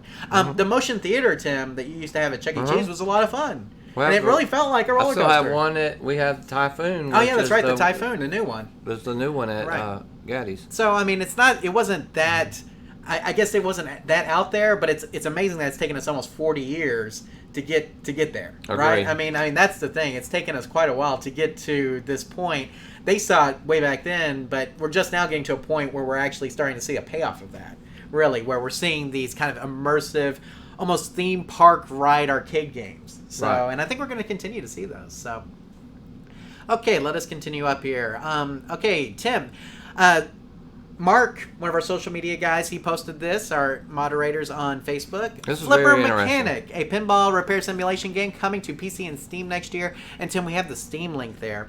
The description for the game says, become a flipper mechanic and repair arcade machines. Look at the old auctions, bring them back to the workshop, restore them to the state of splendor, selling with profit, expand your workshop, buy new machines, modify or build your own, play and test, and put your best in pubs and earn money. Tim, this is like our lives here sometimes, right? It's like, I don't know if you want to go play a simulation game of that or not. You may not want to, but it sounded really cool, and it's kind of in with the arcade. That's pretty cool. Arcade repair type thing. Is like they're actually making a game that simulates all this. And Tim, I played a game where you got to run an arcade called Arcade Craft. Okay. That was really cool for the Xbox Live Arcade. It was really nice. So, Tim, this isn't unprecedented, but it's pretty cool that we're starting to see almost simulation games based on repairing games. Right. It's just very, very, I don't know, what's the word? Unique, I guess. We're definitely going to have to try it. Yeah, there you go. So if you guys are interested in that, that's Flipper Mechanic. We've got a link down below in the show notes. You guys can check that out. But it's not coming out till next year, Tim, so you have a little time on it. Don't know how much it's going to cost yet, but it is something to look up if you're interested. And then, Tim, this one kind of came in late. And so I just recently added this today, actually, to the outline. And it was that MAME for the Masses, Legends Arcade Cabinet could thread that needle. This is from Ars Technica, and there's a link there. Tim, at Games, the same people who make a lot of those plug-and-play games and the Sega Genesis little game consoles and stuff like that, they have announced that they're making a Legends Ultimate Multicade Cabinet. The manufacturer suggested retail price is $5.99 for a full-size 66-inch cabinet. So it's not a shorty like the arcade one-up. Exactly. But they have a shorty like the arcade one-ups for $3.99 that pretty much competes at the same price point as an arcade one-up. But plays more games. Plays more games, correct. The press release promises 200 to 400 games included. It shows 350 on the game itself, and you'll see that there. It says 350 on the cabinet art. The Legends cabinet is very comparable to the arcade one-up line, but Tim, here's the difference: is that they are making a full-size cabinet. Interesting. So they will have a full-size 66-inch version of this that you'll be able to put in your house, right? Will it be at Walmart though? Probably. I don't know if it'll be at Walmart or not, but we're starting to see maybe at Best Buy. Well, and here's the deal: I think Arcade One-Up has done really good. Right. Okay. I mean, I think we can say that. I mean, I know that it's not everybody's cup of tea out there, Tim, but for the price point that you're getting them at, they're pretty good. Okay. So I mean, I got an Asteroids. They've thrown the Asteroids on clearance, guys. So I bought an Asteroids Arcade One-Up for $75. Yeah, you couldn't pass on that. Can't pass that. Okay, so I bought it. I may mod it. I may just build it. I'm going to build it like it is, and then we may mod it up. But yeah, for the price points that you're buying them at, and I know $300 was like the suggested retail price on these when they first came out, and then a lot of them dropped. We've seen some for $200 now, and on clearance we've seen them as low as $150, $75. And so I think at those price points, Tim, there's a lot of people that are very interested in having their own arcade in their house, and these things take up a minimal amount of space compared to a real arcade game. And so I think that for a lot of people, this is a great alternative. And the fact that Arcade One-Up's been doing so good, you knew that there were going to be other competitors in this market, and At Games is now getting into that market. Yep. And so I do think that these are going to be better than what people think they're going to be. The At Games one, I know At Games has kind of so-so quality on a lot of their stuff, Tim. But the fact that they're making a 66-inch cabinet, which is, 5.5 feet? Yeah. 5.5 feet. I mean, not quite what you get with like a full-size arcade, but close enough. Yeah, pretty close enough. And then they're making the 44-inch version, Tim, that will compete with the Arcade One-Ups. 350 games is a lot. Now, they did say, I don't know if you can see the menu on this, but not all of them are going to be arcade games. There's going to be console games on here, too. Okay. And so that's something to keep in mind, is that it's not going to all be arcade games. There will be some console games on these too. So, I mean, it's not like you're getting 350 arcade games. And so that just ups the numbers there. Everybody gets solitaire. Yeah, exactly. So, but, I mean, that for what it is, I think those MSRPs are good. And, Tim, when they go on clearance or sale, you'll see them lower than that. I mean, $600 for a almost full-size cabinet. Not bad. I mean, that's cheaper than you can buy a lot of almost full-size arcade cabinets for brand new. So, right. Even if you had to get it and mod it with your own joysticks and buttons or something, it might be worth it. Absolutely. Now, YouTube Punk commented, $75, that's a good deal. Seems like the Sprawl Mart by me never puts their one-ups on sale. Let's see. Yeah, so here's the deal, guys. Use brickseek.com, brickseek.com, and you can find the Walmarts around you that are selling them and what price they're selling them for. Okay? Interesting. So if you do a search for BrickSeek One-Up or Arcade One-Up on Google, it'll come up with the links for all of them. You can check in your local areas and see who has them on sale. I picked up the last $75 Asteroids at my Walmart. And so they had some $75 centipedes at one of our stores, supposedly, but we couldn't find them. So, but for $75, guys, hard to pass up. Exactly. So I have 3 Arcade One-Ups, and I didn't even intend on buying one. So there you go. So that's how it is. But I tell you, I mean, for the price, hard to beat. And I think this is a great alternative for people, Tim, who don't want to spend the time to mod their own or to build a cabinet or find a broken cabinet and do all the work to it. There's always going to be a market for this, Tim, I feel like. Because it's got a lot of nostalgia behind it, and the price point is a good price point. Well, obviously, now that there's more competition entering the market, there must be a market for it to enter. Right, exactly. Must be some demand. Right, so there you go.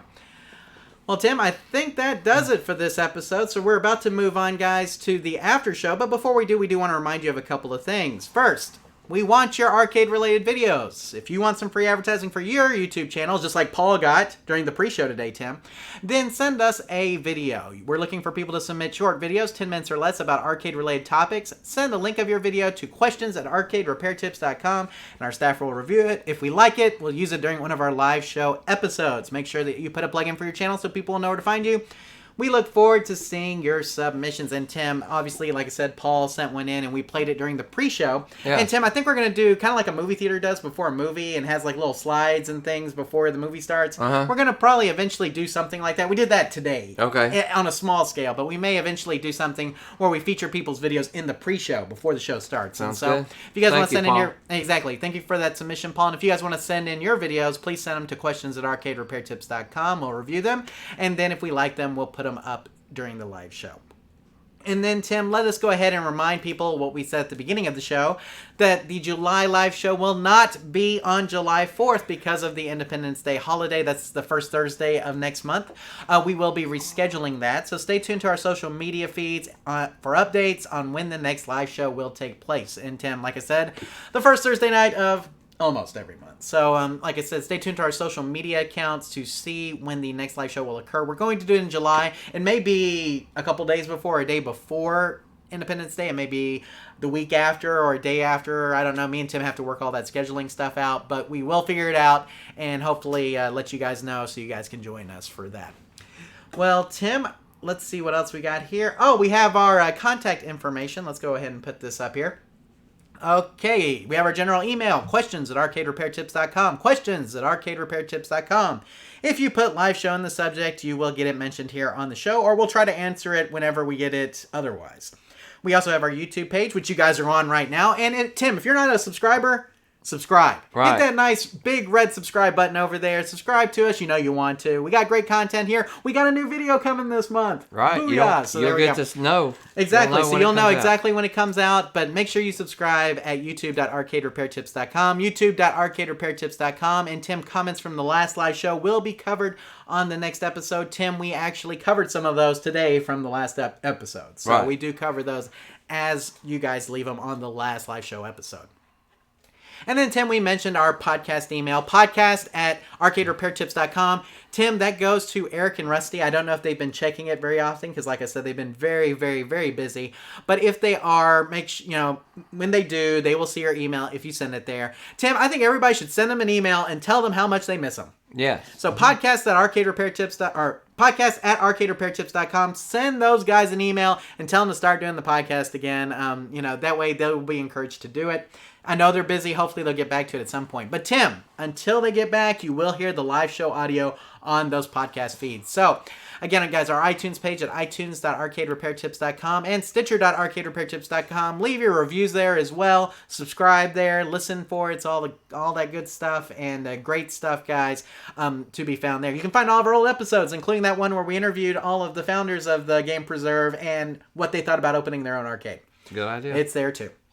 And then we have our social media pages. We have our Facebook page at facebook.arcaderepairtips.com and twitter.arcaderepairtips.com for our Twitter feed. And we want to thank Mark and Louie for the tremendous job that they do there posting content. And Tim, we want to thank Louie for being here tonight. If he's still in the room somewhere, we do want to thank him for being here tonight and moderating the live chat for us. Louie, your contributions are always well appreciated. So there we go. Tim, is there anything else that you want to cover here? Is there any other little things you want to talk about for the after show? Right, we're going to talk about how the All You Can Play is doing, right? Right. We're going to mention that. We're going to also talk about a new idea that I have coming out. And is it a good idea? We'll get what's my next venture going to be? We're also going to talk about some sports talk, NHL, MLB. We'll talk about maybe some movie talk, Tim, TV show talk, same kind of things we do. All the off-topic stuff that we like to cover in the after show. So, Tim, if you're listening to this on the audio feed via the podcast, then make sure that you tune in on YouTube to hear the after show. But, guys, this is where we're going to get off for the regular show. We want to thank everyone for joining us tonight. All you guys are great. Big round of applause for the entire live chat because I feel like tonight, Tim, it was super lively. Yes. So big round of applause for all of you guys. We appreciate you guys being here so much, and we hope that you'll join us the first Thursday of almost every month right here on YouTube where you can see the live show. Tim, any final words before we move into the after show? Nope. Thanks, everybody. Remember, when you Oh, well, oh, do I have to? Okay, hang on. You're moving into it too quick here. We're ready. Okay, I'm thank ready you for the after guys. show. Okay, thank you guys for being here tonight. And remember, here at Arcade Repair Tips, when you fix the game, You play the game. Take care, everybody. We'll see you in the after show.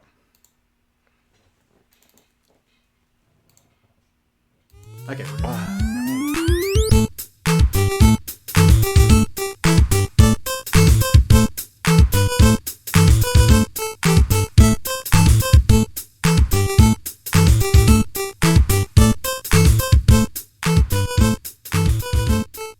Thank you for watching this episode of the Arcade Repair Tips live show.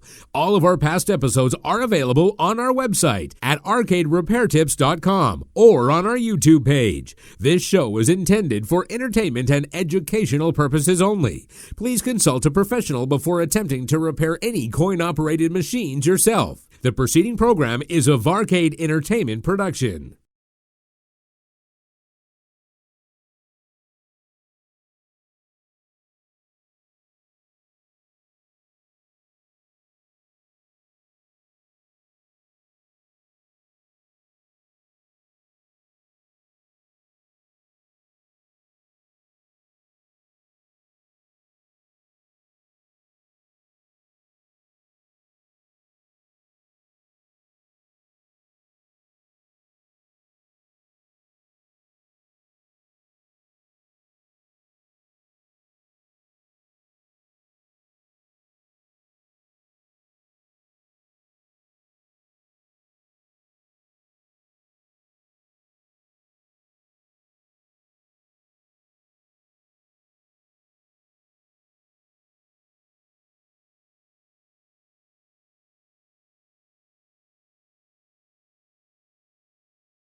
Okay, we're back.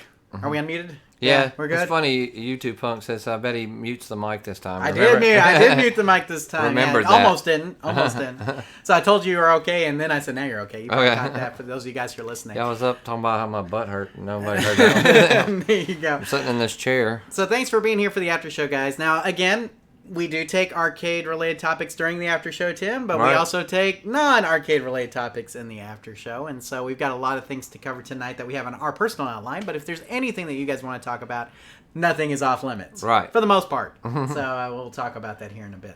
Now, Tim, you did mention that you said Danny had a question about are all Golden Tee control panels compatible with other Golden Tee boards? You know, I would think that probably not, because I know a lot of them have different buttons and stuff. Right. But most of them, like if you're in the close, like same year maybe, or the year or two afterwards. Depends on if you have a conversion kit or if you have a dedicated. That has Right. a lot to do with it. So if you have a conversion kit or a dedicated I mean, you may have different panels. I mean, and the connectors may be different if you have a conversion or if you have a dedicated. I think the dedicated units, you could probably say maybe would be pretty compatible with each other. Within the close years, like 2004, 2005, right, 2006. before they did like the what do you call it, like the system changeovers, because there's some times where there's a system changeover. They're probably different. I mean, in a lot of cases they're going to be pretty close, but not every case are they going to be compatible. I wouldn't think so. So so there you go. Okay, are we done with the arcade talk for now? Think so. If you got anything else, let us know. Tim, the first talk is that our investment is doing well in we're still up about almost 100%. Because I've heard that the stocks have started to kind of float down. Stocks in that particular category. Yeah, the China trade wars has got the whole stock market really skittish right now. Yes, absolutely. And so, about the time we bought that, though, there was a stock that was 11 cents, and I bought some.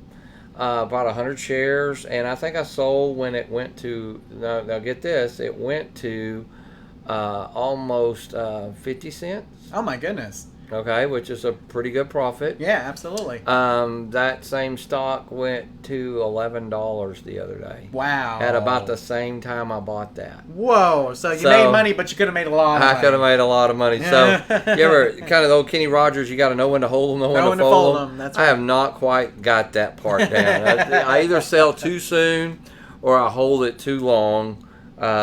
I think it really is a lot of strategy, a lot of research, but I'm bad at holding, especially if it's going down. Yeah. And I should just sell and cut my losses a lot of times. Like right now, I still have my GameStop stock. Right. And it's down pretty hard. GameStop is taking a tumble. I like to average down.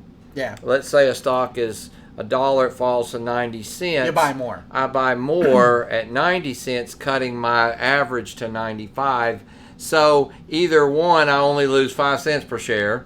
Although technically I'm losing more money. You're still losing more money. But in my mind, it seems better, or it doesn't have to go up as high to break even again. Sure. So that does help sometimes. And I understand that, but the problem is that when you have stocks, they're just going down. You can't help it. Yeah. Exactly. What do they say? Don't ever catch a falling knife. Exactly. You just let it fall, or just now. My out. Roku stock has been still doing good. It's over 100 now. Wow. Even with the market the way it is. That's so crazy. I mean, you know why? Because they got money. Yeah. They don't have profit, but they got money. Right. So I mean, but you know, it's such a large. They have such a large segment of that market. Now Amazon still has more, but they're so close to Amazon that you know it's just it's one of those things where I think they'll continue to do well. And the thing about Roku is I think it'll continue to gain ground because it's a neutral platform. Right. Basically, you know, I mean, they do have their own content, but you know, Amazon promotes Amazon's content. Right. Roku, they do promote their content, but they kind of promote everybody else's too. Right. And so I think that Roku will continue to do well because of that. But anyway, any other investments you want to talk about? Any stock tips? Because I'm totally fresh out of them. I'm losing money. Yeah, right now I'm just, I would say be very careful and listen for the trade deals. I would look at Chinese stocks because China, like especially in like electric cars, yes, or something of that nature, where it seems like the U.S. is always a little bit behind everybody. Right. If the trade deals go through, I would invest in electric cars in China. There you go. Or something like that. Sounds good. So, and if you guys want to start investing on your own, make sure you check out Robinhood or Webull.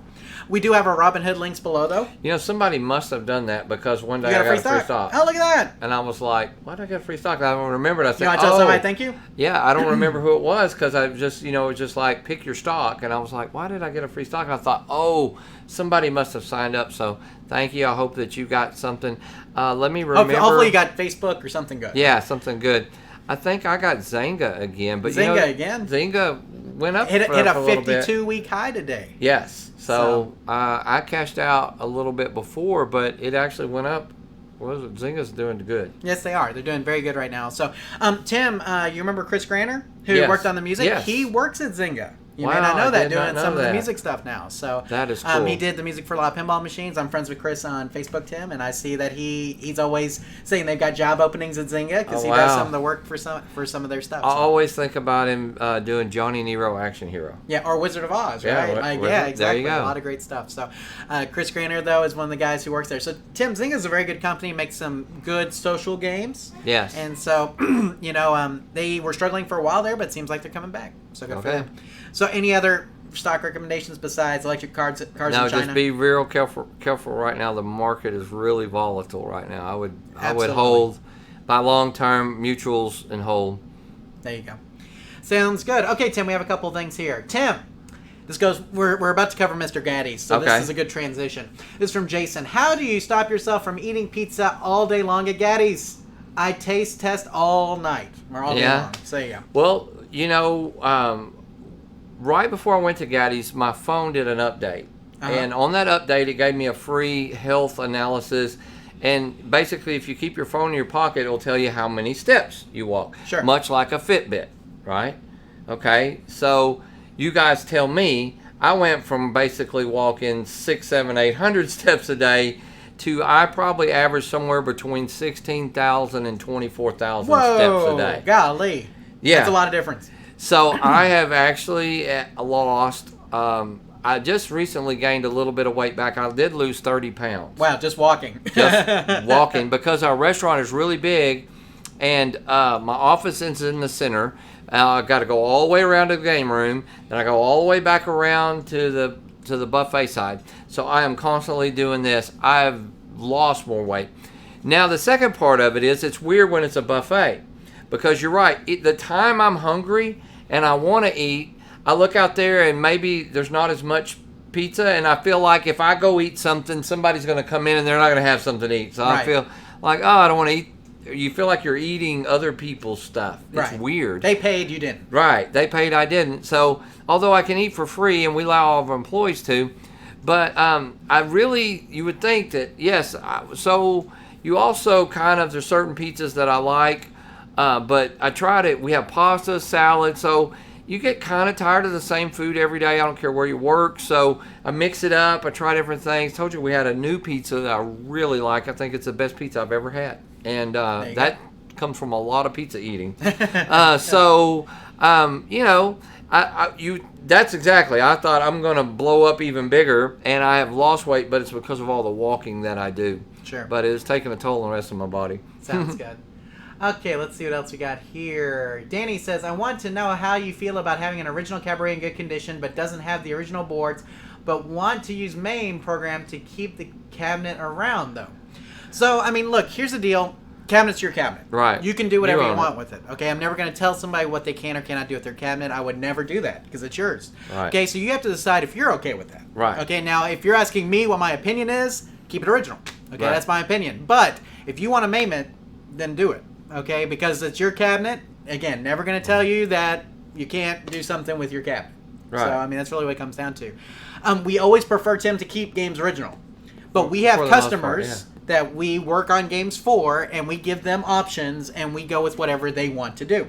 So Well, if you give somebody the option of repairing a board, an original board, or putting a 16 one in their game, 90% of the time they pick the 16 one. Right. 90% of the time. And the reason why is because it's cheaper. Right. In a lot of cases, to actually do that than to get the original board repaired, depending on what's wrong with the original board.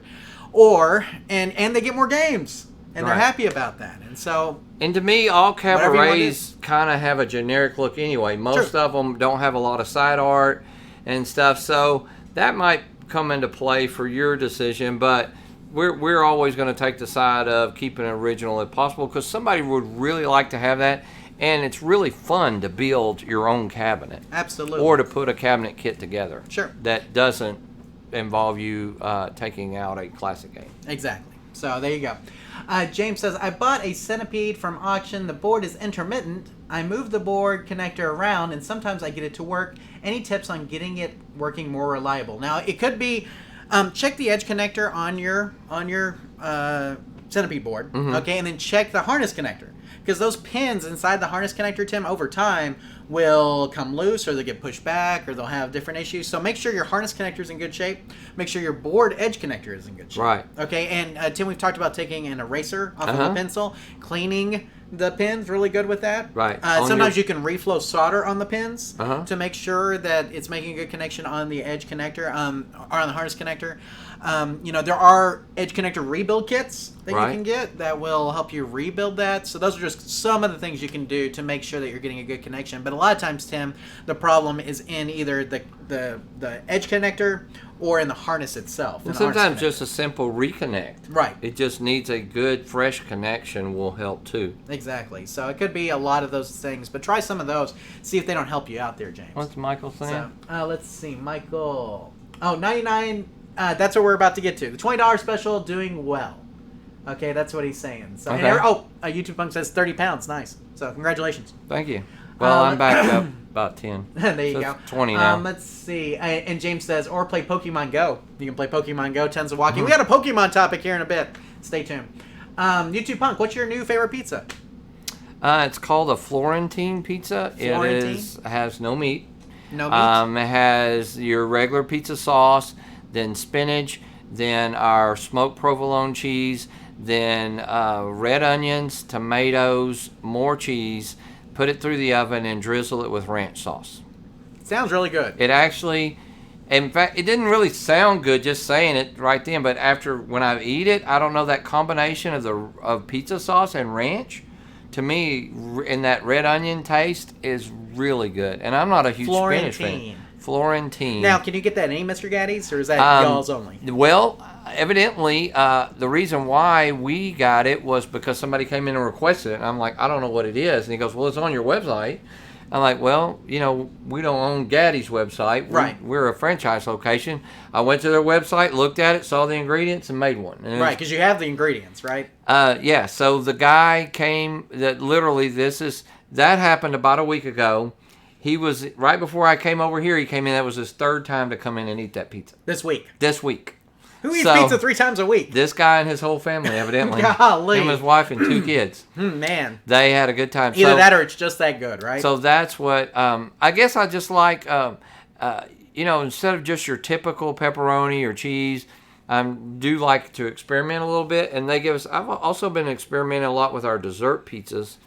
And so as long as we have the ingredients, we can try it. We'll make it. We make a fiesta pizza, which is a taco pizza, stuff that we'll try anything once. There you go. YouTube Punk says there's an arcade retailer that sells a Centipede bulletproof kit. And that may be helpful, too, if there's issues on the board, especially. There may not be issues on your board, but still not a bad idea to get those bulletproofing kits. Mm-hmm. Let's see. So the $19.99 special. So last month we talked about that you guys were going to initiate a $20 special. Right. That would include basically all you can play, all you can eat for 2 hours. All the games, tickets, and video games, no crane machines, because nothing that gives you an automatic prize or like a self-redemption. No self-redemption. And you don't get tickets added to your card, but you would get to play all the games like Halo, Skee-Ball, Basketball, Connect 4. You could just keep playing them all you wanted for tickets. 2 hours, but you get no tickets. And my concern was, I knew that it would be a good deal for 2 hours, which helps us because basically it doesn't cost that much when we're not giving out tickets, just some electricity and wear and tear on our games. So I knew we had to make money at it. Sure. Remember, this was my idea, which some of you guys were influential and helpful. And I kind of wanted to do a 3-tier deal, one with 1 hour, maybe 2 hours, one with tickets, one without. Boss said, let's just do it. This one was what we decided on. And I will have to say that we posted on Facebook. Of course, a lot of people thought it was all the tickets you could win for 2 hours. Right. We had to explain. And most people, I would say out of maybe 100 people or more that played last week, I had one small complaint. They were like, but we explained it up front. We're not trying to be dishonest or anything. We're just trying to make money and to give you an option of all you can play. Right. Because some people don't want to give tickets or whatever. Sure. So the other option was, I will sell you 1,000 tickets for $10 on top of it, so people could add tickets to it if they wanted to. So some people were more than happy to pay an additional 10, and their kids got 1,000 tickets, which is a penny a ticket. So, but now you were telling me that the people who are really taking advantage of this are the big groups, right? Right. So like that's school groups. That's what I was surprised, and adults, because we don't care necessarily about a little blowgun or a bow and arrow set or Barbie doll or something. We don't, we don't really care about the prize. We want to play. We may want to play more video games. So you could sit over there and play Ninja Turtles for 2 hours. And so what we decided, we have these groups that were coming in, and these groups were getting like 20 and 30 of these. I got a group coming next week. I think it's 50 kids. All of them are getting that. Wow. So I think 50 times 20, you do the math. I think that's $1,000 ticket right there. And Sure. so people, I think, are seeing the value in it and enjoying. The kids are having fun. Now, as we talked about, there's a part of me that, so little kids are not so interested in it because they want to win tickets and they want to get a prize when they leave. So it's mostly older kids and adults. I've seen a lot of adults choose that. Sure. Or, realistically, a family could buy one and share it won't let you play. Like, you can't just go swipe this game, swipe this game, swipe this game. There's a delay in between There's a games. delay. But I will let one family buy one and go play together. Right. I don't care, So that seems to be popular, where or a guy and a girl on a date will share one, and she'll play a while, he'll play a while, or they'll play, you'll play, So Right. it works out pretty good like that. Overall, I would say that it has been very successful. There you go. And we get a lot of questions about it every day. Every time a manager has to ring that up, I can't just keep them laying around. Sure. And so, it's all day long. I need 4, I need 6 of these, I need 2 of these, Tim. And so I'm going, okay, I'm swiping, loading up these cards. And it seems like sometimes 10 at a time, 6 at a time, 5 at a time. So families with a lot of kids seems to be very popular too. There you go. So overall, and we agreed to do it all the way through the summer, but I wouldn't be surprised if we don't keep it after the summer or something similar soon. Yeah. Michael asks, how do you watch the 2-hour time, and do you have to ask to stop? No, what happens is it starts the moment you play your first game. So if you, let's say it's 6:05, you click, you can play anytime till 8:05. It doesn't carry over to the next day. You can't stop it. But once you start, you have 2 hours. The only other problem I should mention that we've had is, let's say somebody comes in at 7:30. Well, we close at 9. Right. You technically don't have 2 hours of play, and they want to know, can they come back the next time and get their other 30 minutes? And it doesn't work that way. But again, most people I said, I don't want, we can't sell you this now because you don't get the full 2 hours. And they're like, oh, we don't care. Sure. 1 hour's for good, Sure. So as long as we're upfront and honest, I think that has been okay. And like I said, I don't know if everybody would go to this, but for us and for what we're trying to compete with local markets, I think it's been very successful. Sounds good. Now, we had a couple of questions here in the live chat. It looks like Delusional's Arcade got to a couple of them. Is it possible to keep the tube of a CRT but replace the motherboard of it? My Marvel vs. Capcom 2's motherboard is in rough shape, and I feel like it would be easier to just replace the board. Yes, you can just replace the chassis. Right. It's very possible. They have universal chassis that you can get, but Delusional said it. I'm going to say it too. Pretty much every chassis is repairable. Right. I mean, unless you just can't find a part for it that you really need. The vast majority of chassis are repairable, so more than likely you can replace it even if it's in rough shape. And you can clean it. Like we mentioned earlier in the podcast, or in the live show here, Tim, you can clean it. You can put some simple green on it, and you can hose it off and let it, let it dry, and then you can work on it. So let's see what else we got here. Do you believe if it's not original, burn it, or try to keep it around? It's up to you. So again, we like to keep things, even if you have a generic cabinet, though, generic cabinets are good for things. Right. So, I mean, we don't burn anything unless it's just really busted and waterlogged and like smelly, just falling mildew. apart. Right, exactly. Now, Tim, I'm going to transition there because you said something. Isn't it weird some of the odors and things that arcade cabinets put off? All right. And sometimes you find weird gunk and stuff in them. Mm-hmm.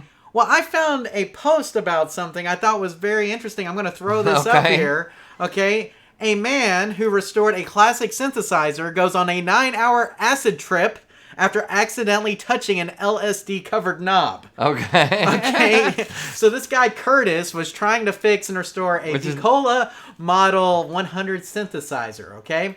And he noticed a crystal-like residue stick under one of the instrument's knobs, okay? And so, in an attempt to dislodge it, he rubs it off with his finger and blows it. Okay, with like an air a compressor. Okay. Okay. 45 minutes later, he starts feeling tingling in his fingers. Right. Okay, which is basically the beginnings of an acid trip, and then it lasts 9 hours. Wow. So this synthesizer that had not been touched since the 60s. Wow. Okay, and he goes in and apparently had LSD on it. So, So be careful this about would what be the you're... arcade debate. Was this like the luckiest guy ever or the worst luckiest guy ever, right? I don't know, Tim, but it made me want to be really careful about touching stuff on arcade cabinets all of a sudden. A lot of times I will just dig in and just start touching things, but it's like, I don't think I've touched any LCD or LSD before. Right. Or LCD, really. But I don't think I've touched anything like that before, but the fact that it can last for like 50 plus years... you may want to be careful with what you're touching in your I don't know if cabinet. this is true, but I heard that if you had a stack of $20 bills from the 80s and you licked your fingers and counted them, that you probably would not pass a drug test after that. There was so much cocaine back in those days that they're literally, I've heard that. Now, that probably could be a wives' tale or something, but I wonder if that's true. So yeah, be careful, especially licking your fingers and counting money. I think that's so gross, but now here's the deal. I've got have you guys seen the phone soap? Yeah, I've got a phone soap. Oh, wow. And you can put money in it. Okay. So if you are going to count money, put your money in there, okay, and it will take the germs off of it. And everything. Oh, wow. If you haven't seen the phone soap, it was on Shark Tank. Yeah, I saw it on Shark Tank. I didn't know Takes you about had 10 one, minutes, and yeah, we have one. We bought one. The phone cleaner. Yeah, thing? phone soap. Yeah, and it works. I mean, you take a swab before and after. I've heard that if you took, if we took my cell phone and we went near your toilet, that their toilet would be way cleaner than this. Big time. So yeah, and especially like in your case, you have the leather case, right? Yeah, rubber cases. It's all in my pocket all the time. Or metal cases. So, but anyway, yes. So be careful, guys, when you're touching things in arcade cabinets. Tim, you don't know what's in there. Literally, you don't know what's on there, and it can apparently affect you. And YouTube Punk says, remember, kids, winners don't use drugs. Right. Yeah, and let's see. DCVMU says that's terrifying. Yeah. And it is. The fact that this guy was just cleaning this thing and went on an acid trip. So that is there you go. wow. So it is what it is. But you're talking about mildew and nasty cabinets and stuff like that. We have touched a lot of nasty cabinets, and now I'm starting to wonder if I've ever accidentally done something. I don't think I have, but it makes you think. Just be careful. Gloves, people. Right. Gloves. So there we go. Let's. Oh, Dan says, I love watching you guys. Watched every episode, and you guys help me out a lot. Thank you. You're welcome. Thanks for being here. I mean, hopefully we make it fun, entertaining, and educational. That's the idea. That's the goal. Are we fun, entertaining, and educational? I don't think so, but we try. My wife would probably say dorky, nerdy, and yeah, that's right. But she doesn't want, so what do we care? She doesn't know. But anyway, guys, we appreciate you guys being here. It's always fun. So, okay, Tim, let's see what else we have on the after show outline here. We haven't even gotten to the TV shows yet. No. Let's see. Sports talk. Okay, the Stanley Cup Finals just started. What's the score? Anybody who's watching the Blues and the Bruins, score. Let us know. You're not going to spoil it. Yeah, you're not going to spoil it. Just go ahead and tell us. What game is it? It is game 5. Game 5. It's tied 2-2. Okay, so it's been a good final. Oh, yeah. Well, there was one game where the Bruins kind of blew them out. Okay. I mean, but every other game's been pretty close. So it has been good. I'm rooting for the Blues, Tim. The Blues have never won. The Blues beat the Stars, which we talked about last time, and so we are rooting for the Blues. And Matty Moe is a big Blues supporter, so we're gonna go with his guys. So and they beat us. So MLB guys is going on Major League Baseball regular season. Me and Tim were talking about going to a game, which we need to do. Yes. Go to an XFL and an MLB game. Right. And I sent you the video of Bob Stoops doing the XFL. They're at the first pitch. Yeah. So it's going to be a strike. He didn't show the pitch, though, did he? No, it didn't. Like, what was this pitch? He must have... So, but we do like Bob Stoops in the XFL. Yeah. That's going to be very interesting. Me and Tim are going to go to a game. We're going to go to at least one. And hopefully we'll make some Texas Rangers games, too. Hopefully your teams are doing well. I'm actually... I can bring this up to you, John, or I know you will probably know the answer, but if not, maybe the group will. Sure. I'm actually off a Saturday. This Saturday. This Saturday? Yeah, it just worked out that way. There's a doubleheader.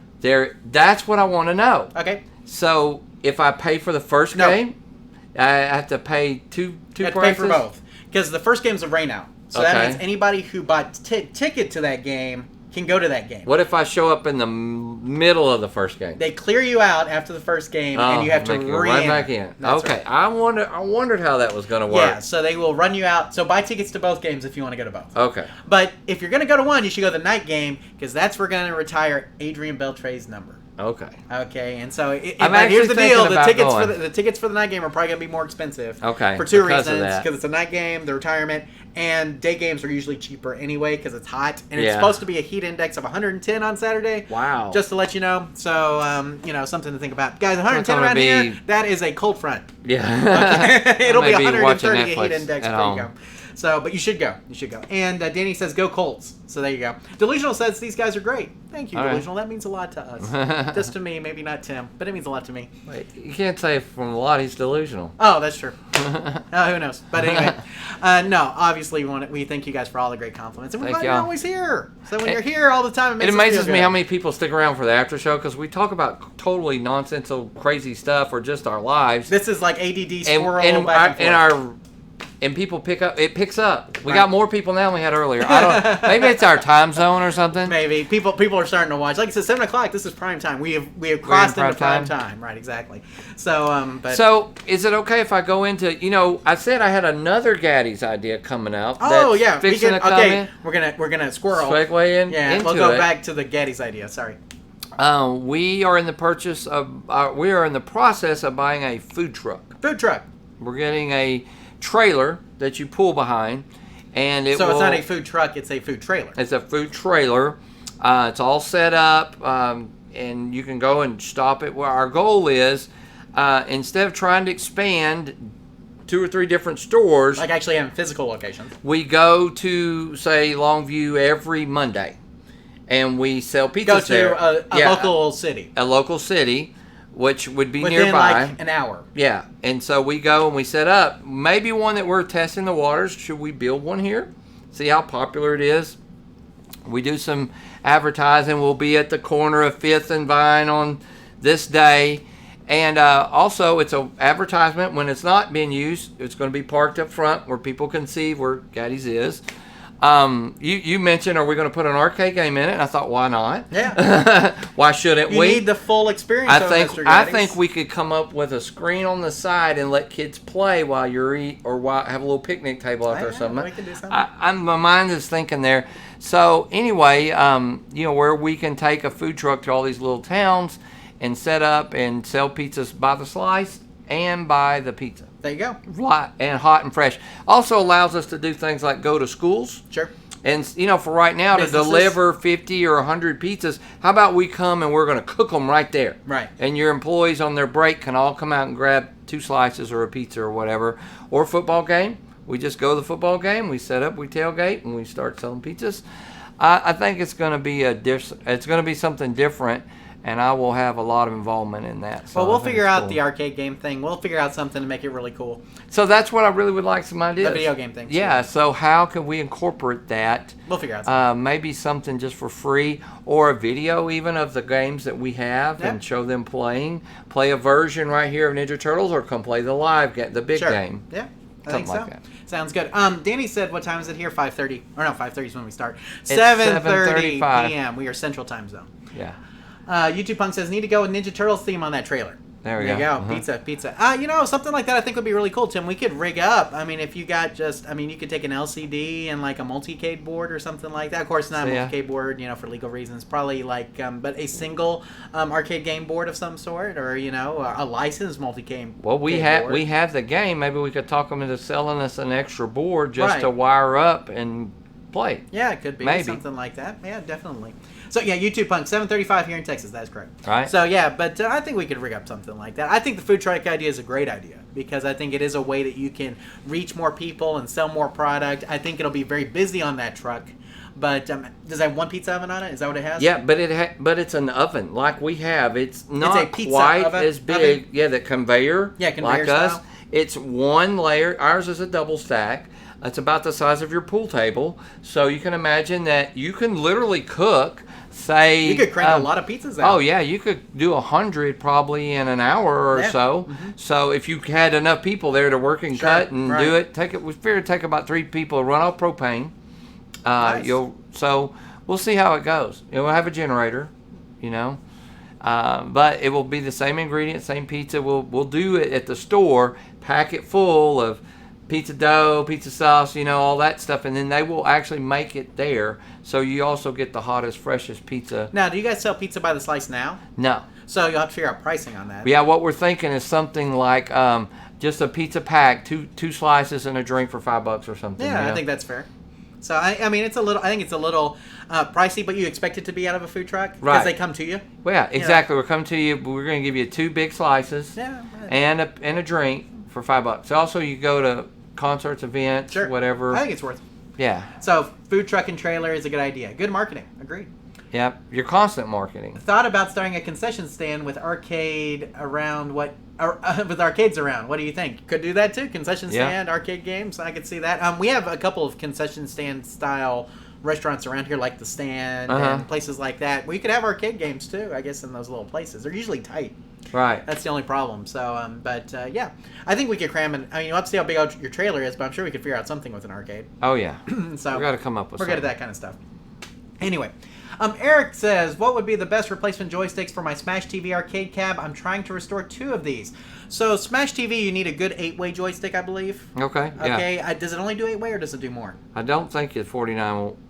Well, I think it's an 8-way. I think it's an 8-way. Gosh, we haven't had a Smash TV in so long. Who knows what joystick does it currently have? Right. I don't think it's optical. An optical joystick would probably be very helpful for that game because it kind of plays like Robotron, right? Right. But I mean, if it doesn't use a specialized 49-way optical joystick, then you probably want to just go with a standard 8-way joystick, but maybe a higher quality, like a premium 8-way, or if you have a specific brand, a lot of people, Tim, like Zippy-style joysticks. I'm not a big fan of those, but if you're a fan of those, you could use those, or or some of the other brands that are out there. So but I think it was an 8-way. I don't think it used the optical style, and it's been a long time since we've had a Smash TV. Yeah, we only own one for about a month. Right. Because I bought one at auction because it was so pristine, thinking to myself, I bet I know a guy that would really like this. And sure enough, he couldn't come to the auction, and he drove all the way halfway across Texas to come pick it up because it was in Now I have condition. a Smash TV / Total Carnage style cabinet that has a Marvel vs. Capcom in it. That's what that cabinet was, but it is no longer that. So it was converted way before I got it. But anyway, so I mean, I would think an 8-way, unless it had an optical joystick, at which point you'll need an optical replacement for that. But I can't remember off the top of my head if it. But Hap sells both of them. Yes, Suzo Hap does sell both of them. So make sure you contact them. They could definitely help you out with that. And Tim, the Hap website a lot of times has parts listed by game. Right. So if you look up Hap Smash TV, you may find exactly what you're looking for. Maybe so. James says, my buddy said Mortal Kombat is the best fighter. I say Killer Instinct is the best fighter. We decide to meet midway. Bad joke. Meet midway. Bad joke. Don't worry. I'm already punching myself. Well, that is a bad joke. But here's the deal. I am more of a Mortal Kombat fan, I think, when it comes to that. But it's hard to beat. I think when I think of fighting games and the best, it's really hard to beat Street Fighter 2. Because Street Fighter 2 was just the one. It put it on the map. Yeah, I mean, as much as I love Mortal Kombat, I think Mortal Kombat is great. Mortal Kombat 2 may be one of the best arcade games ever. But Street Fighter 2, man, it's got to be number one. I mean, if you just look at sheer earning power, Street Fighter 2 was it. It changed the game. Yeah, so. Danny says he has a Smash TV. Let's see. If you have a Smash TV, let us know what kind of joysticks it has. Okay, yeah. That's what I don't. Because I'm not sure. Like I said, I want to know if it's optical or not. But anyway. I'll look it up. Okay, we had a Pokemon thing earlier, right? Somebody said Pokemon Go is a good way to lose weight. Yeah. Tim, we're going to transition to movie and TV talk. Did you get to see Pokemon Detective Pikachu? You know what was funny? No. And I just thought it would even be silly to go to. And the people I know that are my age that went and saw it with their kids loved it. Yeah. They were like, this is a great movie. It was really everybody that I've talked to has seen it said it was way better than they thought it would be. Well, did you know that Ryan Reynolds leaked the whole thing online? That's what I heard. Yeah, you see, look at this. Ryan Reynolds leaks entire Detective Pikachu movie online, and honestly, it's better than we expected. Yeah. Ryan Reynolds posted a tweet complaining about how someone leaked the entire upcoming Pokemon film to YouTube. The video opens with the typical Warner Brothers fare, but after about only a minute of screen time of the film, the video cuts to an extended loop of Pikachu dancing to Peppy music for like an hour and a half. So I thought that was really funny, Tim. That was very well done. So, obviously, Tim, that is not the actual movie, but I thought it was pretty funny that he did that. And I have not seen Detective Pikachu. My brother took his son, my nephew, and they said it was really good. They really enjoyed it. I think my daughter would enjoy it too, but I really need to make sure that, it's appropriate for her. Is that a good way to say it? Wico 8-way red top joysticks are originals for Smash So TV. 8 ways. They are just 8 ways. The Wicco. So the Wicco brand, which you can't get anymore. So I would go with the HAP 8-way. There you go. HAP 8-way ball tops, right? Yeah. Is that what it said? Ball Well, top? it's the red ones. Oh, okay. Like the bat top? Yeah. Bat top? Bat Okay. top. Bat top 8-way joystick. Okay. Let's see. Chief 17 says, I have a run and track cab that was converted to a UN Squadron arcade, and I'm missing the back of the cabinet. Guess it was cut out. Where can I get a replacement? Getting the exact replacement is pretty difficult. Yeah, you're not going to find it. Yeah, it's going to be very hard for you to find. And so in this make particular case, you'll probably have to cut your own back door, which you can do, Tim, with just some, with some wood and just measuring the dimensions of it. If it has a slot that it has to stick in, that can be a little tricky to do. Like a little slot at the bottom, that can be, like I said, sometimes you have to shave off like both sides of the wood in order to get to fit in the slot. Sometimes you can just slap a piece of like a piece of wood on the back that kind of extends down lower in order to keep that on there. There's a couple of ways to do that, and so it just really depends on your cabinet as to what it has now. If it has a groove for it, then you may have to trim the sides of the bottom on either side to make it stick in the groove, which you could do with like a Dremel style tool if you wanted to, or you can I don't know if there's anything else you'd prefer. You'd be surprised if you could haul your game around and take it to a local cabinet shop and show them, and they would determine, okay, sometimes really not that unreasonable that they could do and make you one and route it real quick and do it right. Okay, so I mean, you do a cabinet shop, but you could cut your own. Yeah, or if you go to Lowe's or Home Depot and give them the dimensions, a lot of times they'll cut a piece of wood for you. Yeah, I mean, you're just looking for a piece of wood here. We're not looking for anything fancy necessarily, but there are different ways that wood fits in the bottom too, Tim. So make sure that like I said, if it's got a particular type of groove at the bottom, that you try to match it as best as possible. Danny says, "Do you think old school shooting games will be no more?" I don't think so. What do you think? That's from Danny. Oh, they're already no more. Yeah, so we've seen updates, I think, of a lot of those. I mean, Big Buck Hunter has new versions of it that are, they use new tech. Obviously, we've seen it with, some of the shooting games you guys have right now. Some of the Black Rabbits and I was gonna say, Jurassic Park Luigi's and Walking Mansion, Dead, Alien Extermination, Terminator Salvation. I mean, a lot of those remember Terminator 2 and Terminator Salvation's kind of the update of that. Right. Aliens Extermination's kind of an update of an old school style shooting game. I mean, we've seen a lot of new shooting games that continue to work, but are we ever going to see like the kind of the old school with the CRT and stuff like that? Probably not. Yeah, it's not going to go that way. But I think we'll see updates of old school shooting games with new tech. If that makes probably sense. so. Chief says, thank you for the answer. Question 2, for the same run and track cabinet, is there a site to purchase a plexiglass that covers the joysticks and the front of the cab to replace it? Looks dingy and broken. Glass shops are like your best bet on that. Yeah. Now, you can cut your own plexi, and we have a video, Tim, on cutting plexiglass that you should check out. Yep. It is not an easy task, and here's the deal. When you go to Lowe's, they will cut the square for you, but if you have rounded corners and stuff, it can get a little tricky. Yeah. Okay, and so that's what you have to worry about, which is where if you have a lot of rounded corners, a glass shop really comes into into play. Unless it's Pac-Man or Gallagher or something, there's not any websites that I know of where you could go and get one. Right, exactly. Unless it's like a standard one, or like the 4-player cabinets that have the standard plexi on them. So a lot of times if you go to a glass shop, though, they'll be able to do the plexiglass for you, as well as they do regular glass too.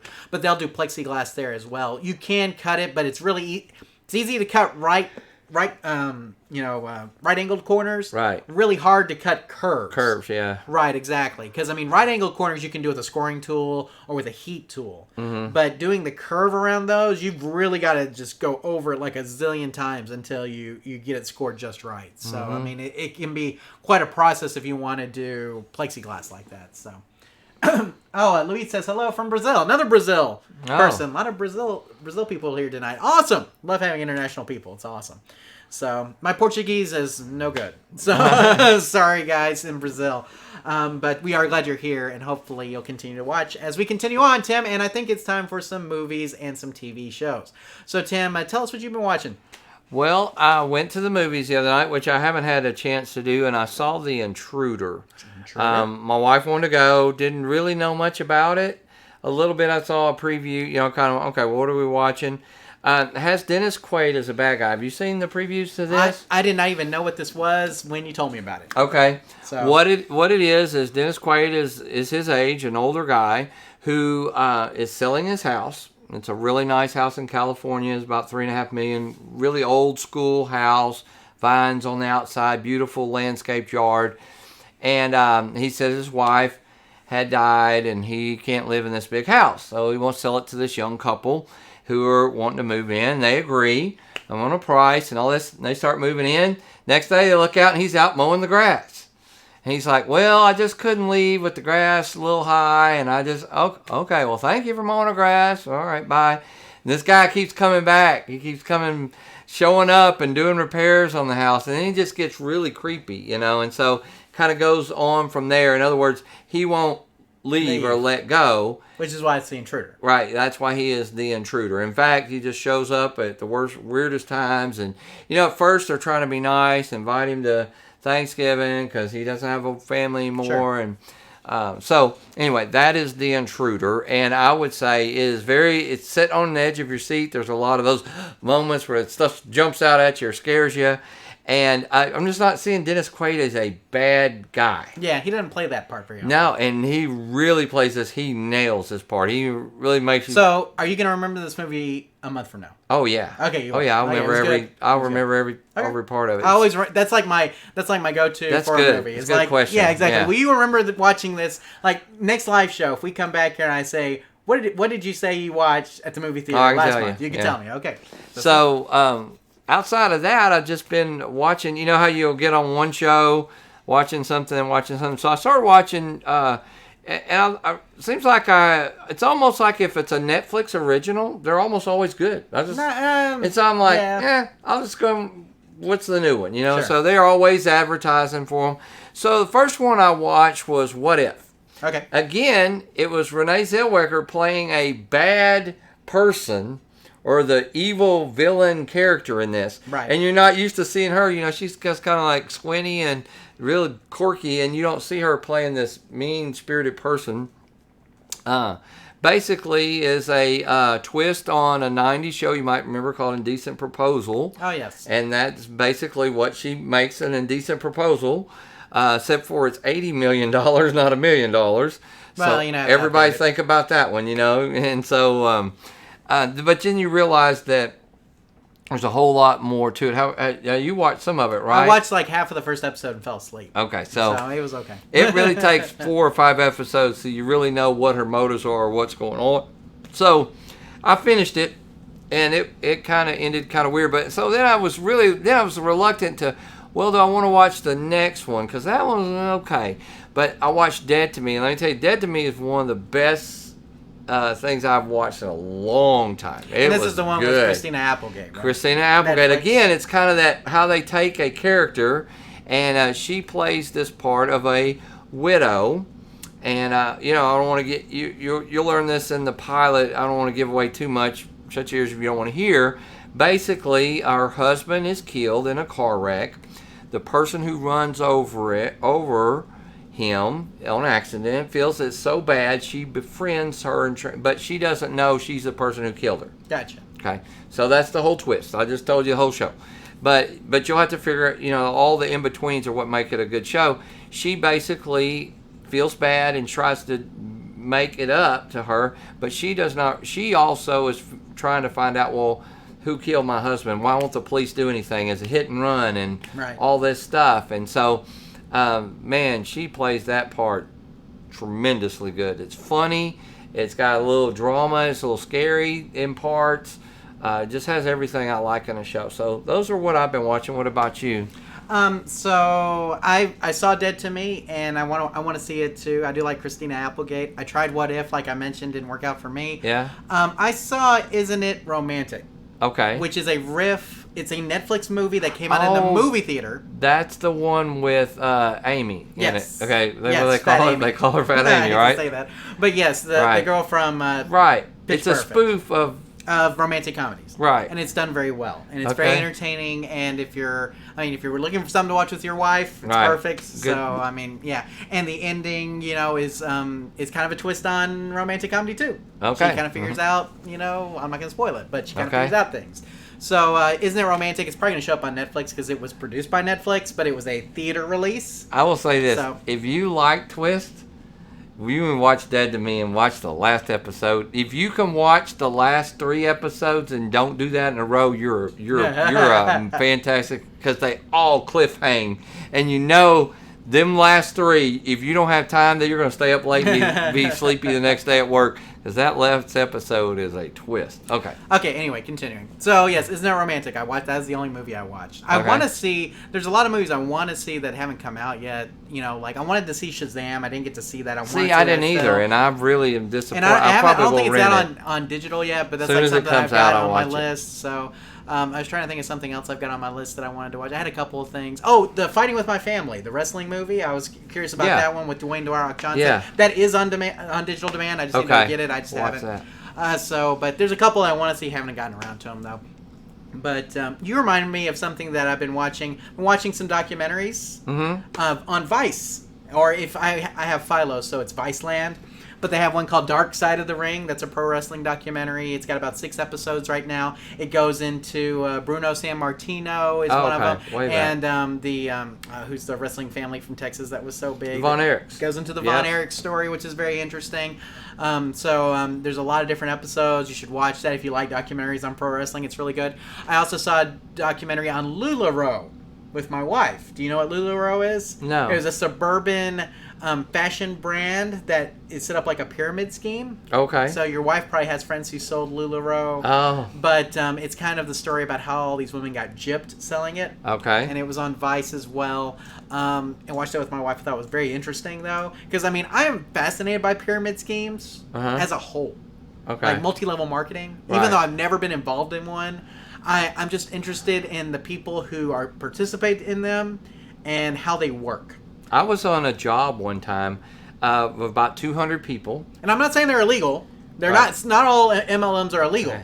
But I'm fascinated about how they work. Well, this one was, and we didn't know. Sure. And the guy come to work. He said, "Man, this is how it works." And he make money. He's like, "I cashed out last week. I got $5,000." And we're like, "What?" And so another guy did it. He did it, and we're like, "What the heck?" Next thing you know, probably 60 or 70 out of 200 guys.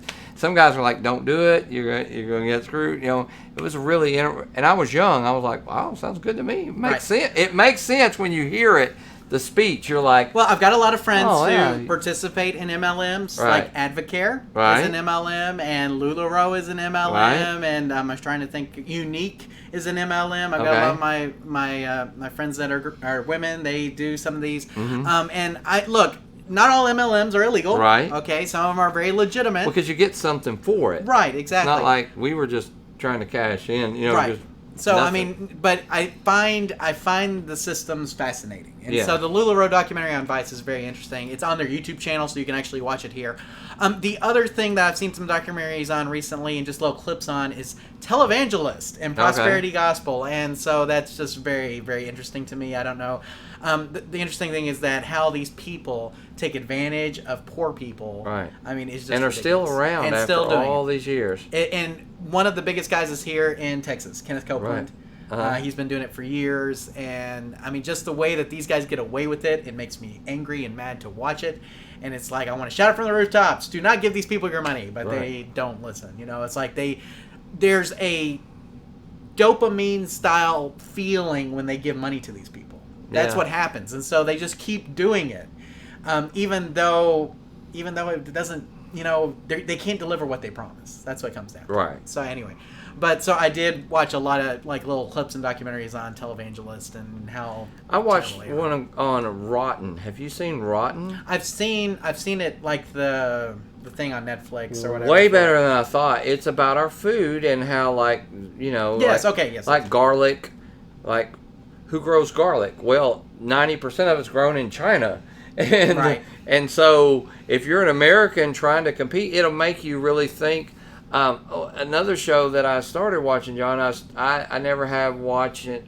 What's the one with Kiefer Sutherland? He's the president. Designated Survivor. Designated Survivor. I'd been wanting to watch that forever, and now I'm binge watching because that is so good. It makes me think I will never, ever want to be president. How far are you? I'm about four shows in. So they haven't figured out who did the thing? Not... They haven't figured out who blew up the Capitol. They knew it wasn't a terrorist that they thought. So here's the deal. They figure out who blew up the Capitol, like, in the next 4 episodes. Uh-huh. And then the show just tanks for a while. Oh, wow. Okay, so I'm warning you up front. Now, I've heard that Season 3, which was picked up by Netflix, is going to be really, really good. Okay. So, but I'm just telling you, like, it Season just makes 1, me think... end of Season 1, into Season 2, very rough. But it makes me think, who would ever want to be president? Who would ever want to... constantly. I'm at work, I'm like that. Right. And I have to tell them, I'm leaving work, leave me alone. I got other managers that can take over. Can you imagine never always being the guy? Exactly. Always being the man, always being the answer to. So those are, I kind of see that as a documentary for me because I've always wondered what it would be like to be president. Now I'm like, I don't want to have anything to do with that. No. But like I said, it's good until they figure out who did it. And I say they figured out who did it. They don't actually capture him, I think, till the beginning of the second season. Okay. But it just tanks. It tanks hard. Wow. And they can never regain their footing. Because it becomes less about who blew up the Capitol and more about what if a common man became president. No. It transitions to that. Yeah. And that is not as interesting as interesting. who blew up the Capitol. Right. Okay, so that's what it comes down to. Let's see what else we have here. Diego Banjo Contra Bajo says, great show. Greetings from Argentina. Thank you. Wow. Thank you for being Guys, here. you know what would be interesting? Post what time it is. Yeah, tell us your time. It's 8 o'clock p.m. here. Everybody post what time are you Darren guys says at? he's in the UK. So wow. We got a lot of guys. I should mention, we said we would mention this in the next live show, that I will be going for my first trip ever outside I went to the Bahamas one time. Right. I've never been outside the continental U.S. I've never been to Canada, never been to Mexico. I am going to Germany next month. Got your passport? Yeah, I've got my passport. Good. Yeah. I do have a passport, got my plane tickets. God willing, I'm going to Germany. So anyway, if any of you guys are in Germany or near Germany, I'm going to be in Cologne. Which in Argentina, it's 10 p.m. Wow, okay. That's only like 2 hours. That's really not that late. Yeah, but that's what, South America, right? Yeah. So, yeah, that's right. That means so straight down. Yeah, exactly. So 2 a.m. in UK. 2 a.m. Wow. Man, you're up at 2 a.m. You must work like you work the night shift or something like that, or going into the night shift maybe like a 2 a.m. I'm not up at 2 a.m. ever. So not anymore. Right? Not anymore. Not unless my son's kid's up, crying, so, right? Exactly. 9 o'clock p.m. in Danny, so he's probably in the Eastern time zone. We understand. So okay. So what are we talking about? You got me off. Oh, you're going to Germany. That's what you're talking about. Yeah, I'm going to Germany, so if anybody has any ideas, I'd like to check out some arcades and stuff while I'm there. Danny says, I've watched a lot of John's Arcade. Do you know him? Yes. We've watched his videos. He's got good videos. Never met him. Never met him. If we have, I don't remember it. No. But talk to him on Twitter sometimes. Yeah. But never met him. He's got a lot of viewers, a lot of followers, and a lot of videos. I wish we could put out videos every week. We don't have that kind of time. Right. So, you have to do it for a full-time job. Exactly. Or at least like a living or I was about retired. to say, if I was single and I didn't have anything to do after I got off work. Right. That we would have lots of videos. There was a time. We have girls. I was about to say when I was married and No just kids. married and my wife was in school that we cranked out a lot of videos. And Maybe so. It's just hard to do that now when you've got kids. And hey, we've been doing this longer than he has. Technically, Wow. I mean, we've been putting out videos for a long time, guys. So, I mean, since 2009-ish. So, I mean, 10 years? 10 years? Yeah, 10 years now. So, I mean, we've been putting out videos a long time. So, let's see. He works nights, yes, as a truck driver. That makes sense. Okay. So, awesome. So, truck driver, you see, that's a good, good occupation to listen to a lot of talk radio and things like that. I understand. So, awesome. Indiana, for Danny, is where he's at. We love hearing where people are from. It's just awesome. I just think it's cool how that we could be sitting here talking in our garage in East Texas and people from Brazil and Argentina and Indiana are listening to us. Yeah. I think we were the #1 arcade repair show in Brazil. Wow. So there you go. We're like, who knows? The #1 live arcade repair show in Brazil. I'm just saying. Probably so. That's our claim to fame. Darren says cabs are getting harder and harder to find here in the UK. That's interesting. No kidding. So I don't know if that's because of like market disruption by Uber and Lyft, or if that's something else. Well, it's just the UK is the size of Louisiana. Yeah. You know, to think about that, I mean, there probably were only so many, and to ship them over there was pretty expensive too. A lot of pinball games in the UK. Yeah. So, yeah, or you see, I said cabs, like, I was thinking cab drivers. You see, that's how tired I am. Yeah. No, the cabinets, I understand. Okay.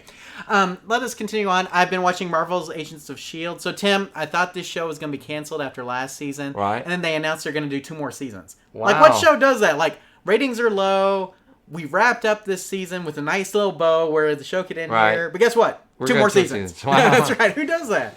So, they're doing 2 more seasons of Marvel's Agents of S.H.I.E.L.D. at least. Now, how Maybe much more. of that ties into when you go see Avengers or something? Is Up it... to this, before this point, all of it. Oh, wow. Yeah, it tied in even with the movies and things. Okay. Now, though... I've never watched... Yeah, now, though, it doesn't tie in quite as much. Okay. Still ties in a little bit.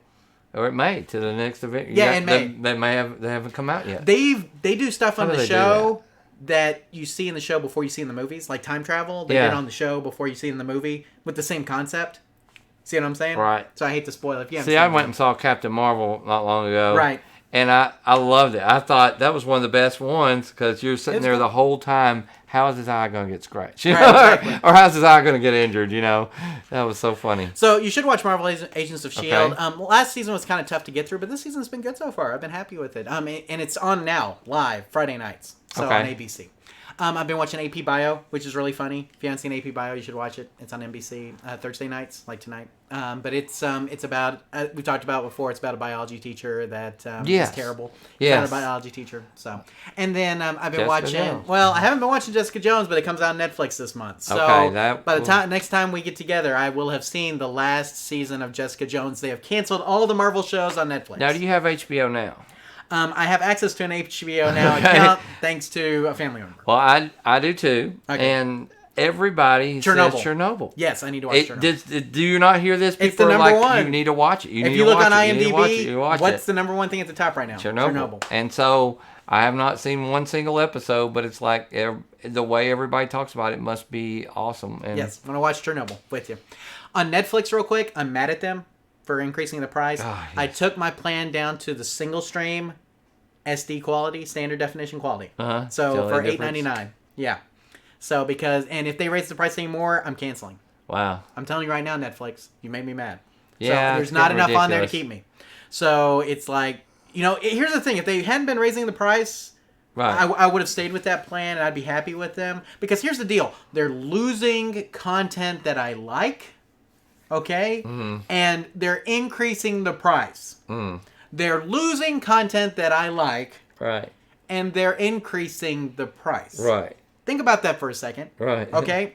Why do I keep paying for something where they're taking away stuff constantly that I want to watch? I get And look, I know the originals are good. You're right. Like, a lot of Netflix originals are good. They're not worth me staying.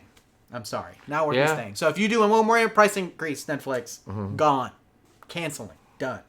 I'm going to get Disney Plus for sure, though. Okay. No doubt. Well, you got kids. And Exactly. so they're always wanting And to all the watch Marvel that stuff. shows on there. Right. They're going to do ones with Loki. They're doing one with Captain America, with Falcon and Winter Soldier. Uh-huh. They're doing one with Scarlet Witch. That are actually going to tie into the MCU. Okay. So, I mean, I'm a big Marvel fan. I think those will be awesome.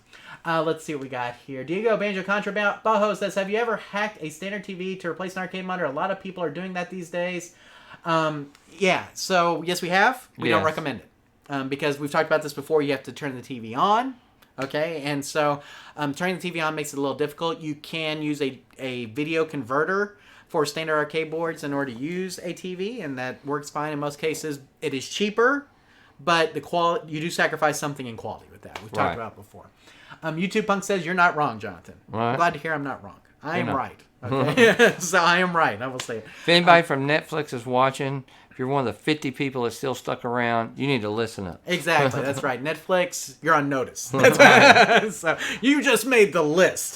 So there you go. Like, but in YouTube, you've made the list too. I mean, no, we love YouTube, but obviously, Tim, there's been a lot of different lot of stuff going on. bannings and things. Arcade Jason basically got locked out of his account all due to a copyright strike. He was able to get back into his account and re-upload the video, from what I understand, but without the copyright content. But the copyright content, I believe, was Cliffhanger. You know, the anime video in that, Tim, is from an anime, and the company who owns the rights to the anime filed on him. Wow. But you know Cliffhanger, it's a Laserdisc game. Right. Okay, but he showed it in his game room walk-around video, and so they cut a copyright claim on it. Wow. To me, that should be fair use. Right. Because it's not like, you're not watching the video to see the copyright content. You're watching the video to see his game room. Right. Does that make sense? And so it's like, what is the purpose of the video? Is the purpose of the video to watch the copyright content? Right. Or is the purpose of the video to do something else? If the purpose of your video is not to watch copyright content, then that should be considered fair use, in my opinion. Just like if we had a baseball game going in the background and Right. you saw the score, but we're not talking about it, we're not pointing to it, it's just in the Exactly. background. Right. Or, like, you know, we have a video that we've had a copyright claim on that we've taken down from Yeah. the Texas Pinball Festival back in, like, 2008 or 2010. Okay. Okay? The reason we got a copyright claim on it is because they're playing music in the background. Okay? They're playing Foreigner and things in the background of that video. Well, is anybody watching that video because of that copyright content? Right. They're watching that video because they want to see the Texas Pinball Festival from 2010. Right. They're not Nobody's watching- sitting there with their cassette tape dubbing over our show Right. to listen to free Now, music. the people who are filming, like, if I'm sitting here watching a pay-per-view and I put my camera up there and all I do is just show the pay-per-view, Right. the whole purpose of that video is to show copyright content. Right. You understand, okay? But if the purpose of your video is not to show the copyrighted content, to me that should be fair use. I agree. Okay, that's what I say. Okay, now that's not how it works. If you have apparently any piece of copyrighted material in your video, then that should be taken down. What does Denny say? So let's see. No, that's James. James Okay. says, I streamed Moonwalker Arcade on Facebook Live. The Jackson music got flagged for copyright. You see? Yeah, Stuff like that. Okay? I mean, it's like, if you're streaming a game, it's a game.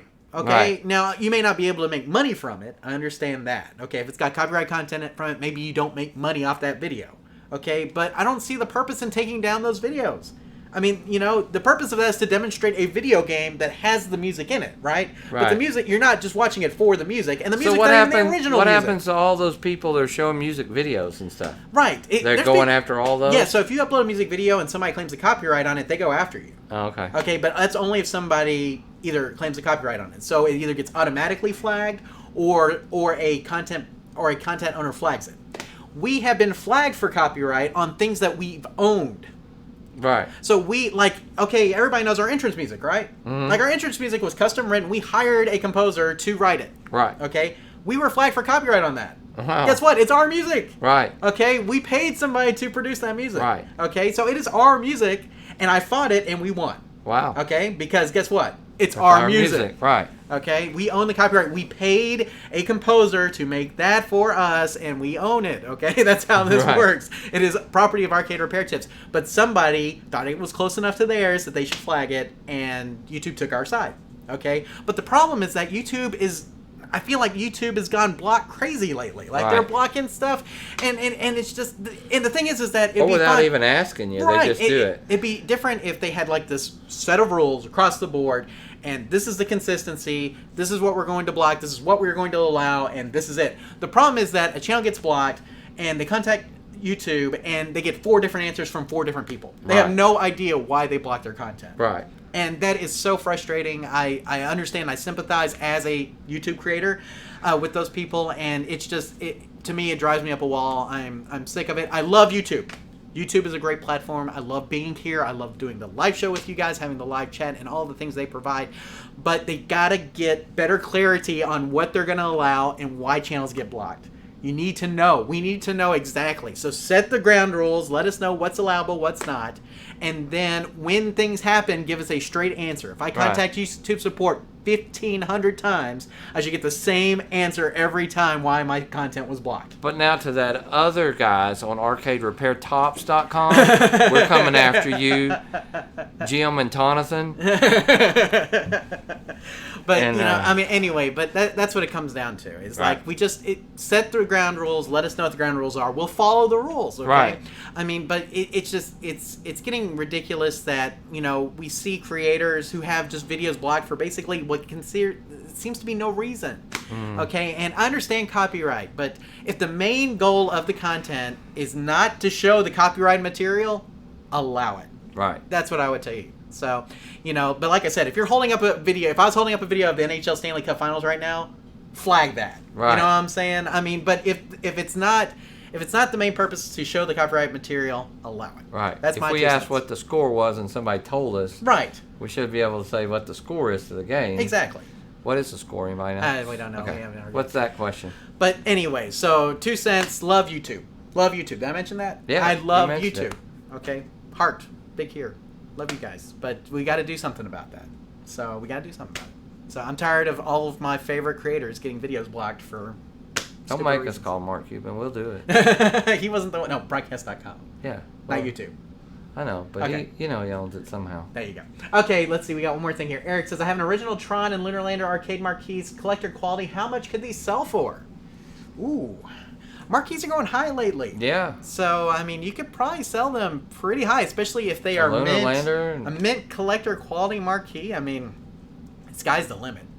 But I would think $100. that's what I was about to is say. I was pretty going to reasonable. throw out $100. I think $100 is a very, if it is pristine, like new condition, then, I think $100 is a very fair price, maybe more. I think so. So, absolutely. Headless Horseman says they are taking things too far. Absolutely agree. James says, watch me get flagged by Smash Mouth for playing Shrek Pinball. YouTube ain't the sharpest tool in the shed. So Shrek Pinball, of course, plays All-Star by Smash Mouth. And so, so that kind of stuff. Look, guys, it's just, they're going overboard with the copyright claims. And I understand copyright, you want to protect your stuff. Right. You want to protect your stuff. But like I said, it's not, a lot of this stuff's in the background. You know what I'm saying? It's not like, we're not showing, the purpose is not to show copyright material. The purpose is to show off something else. And so, again, 2 cents. Okay, I'm done. I'm tired. Me too. It's late.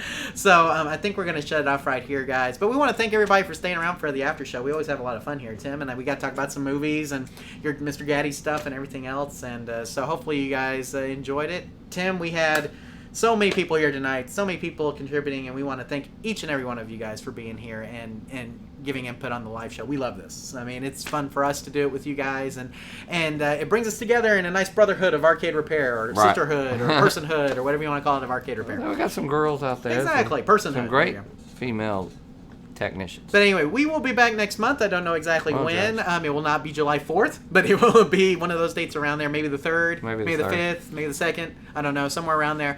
And we will post on social media, so you guys stay tuned there. Thank you guys for joining us tonight, and we'll see you next month for the Arcade Repair Tips live show. Take care. Night. Bye. Oh, wife, where are you? You home yet?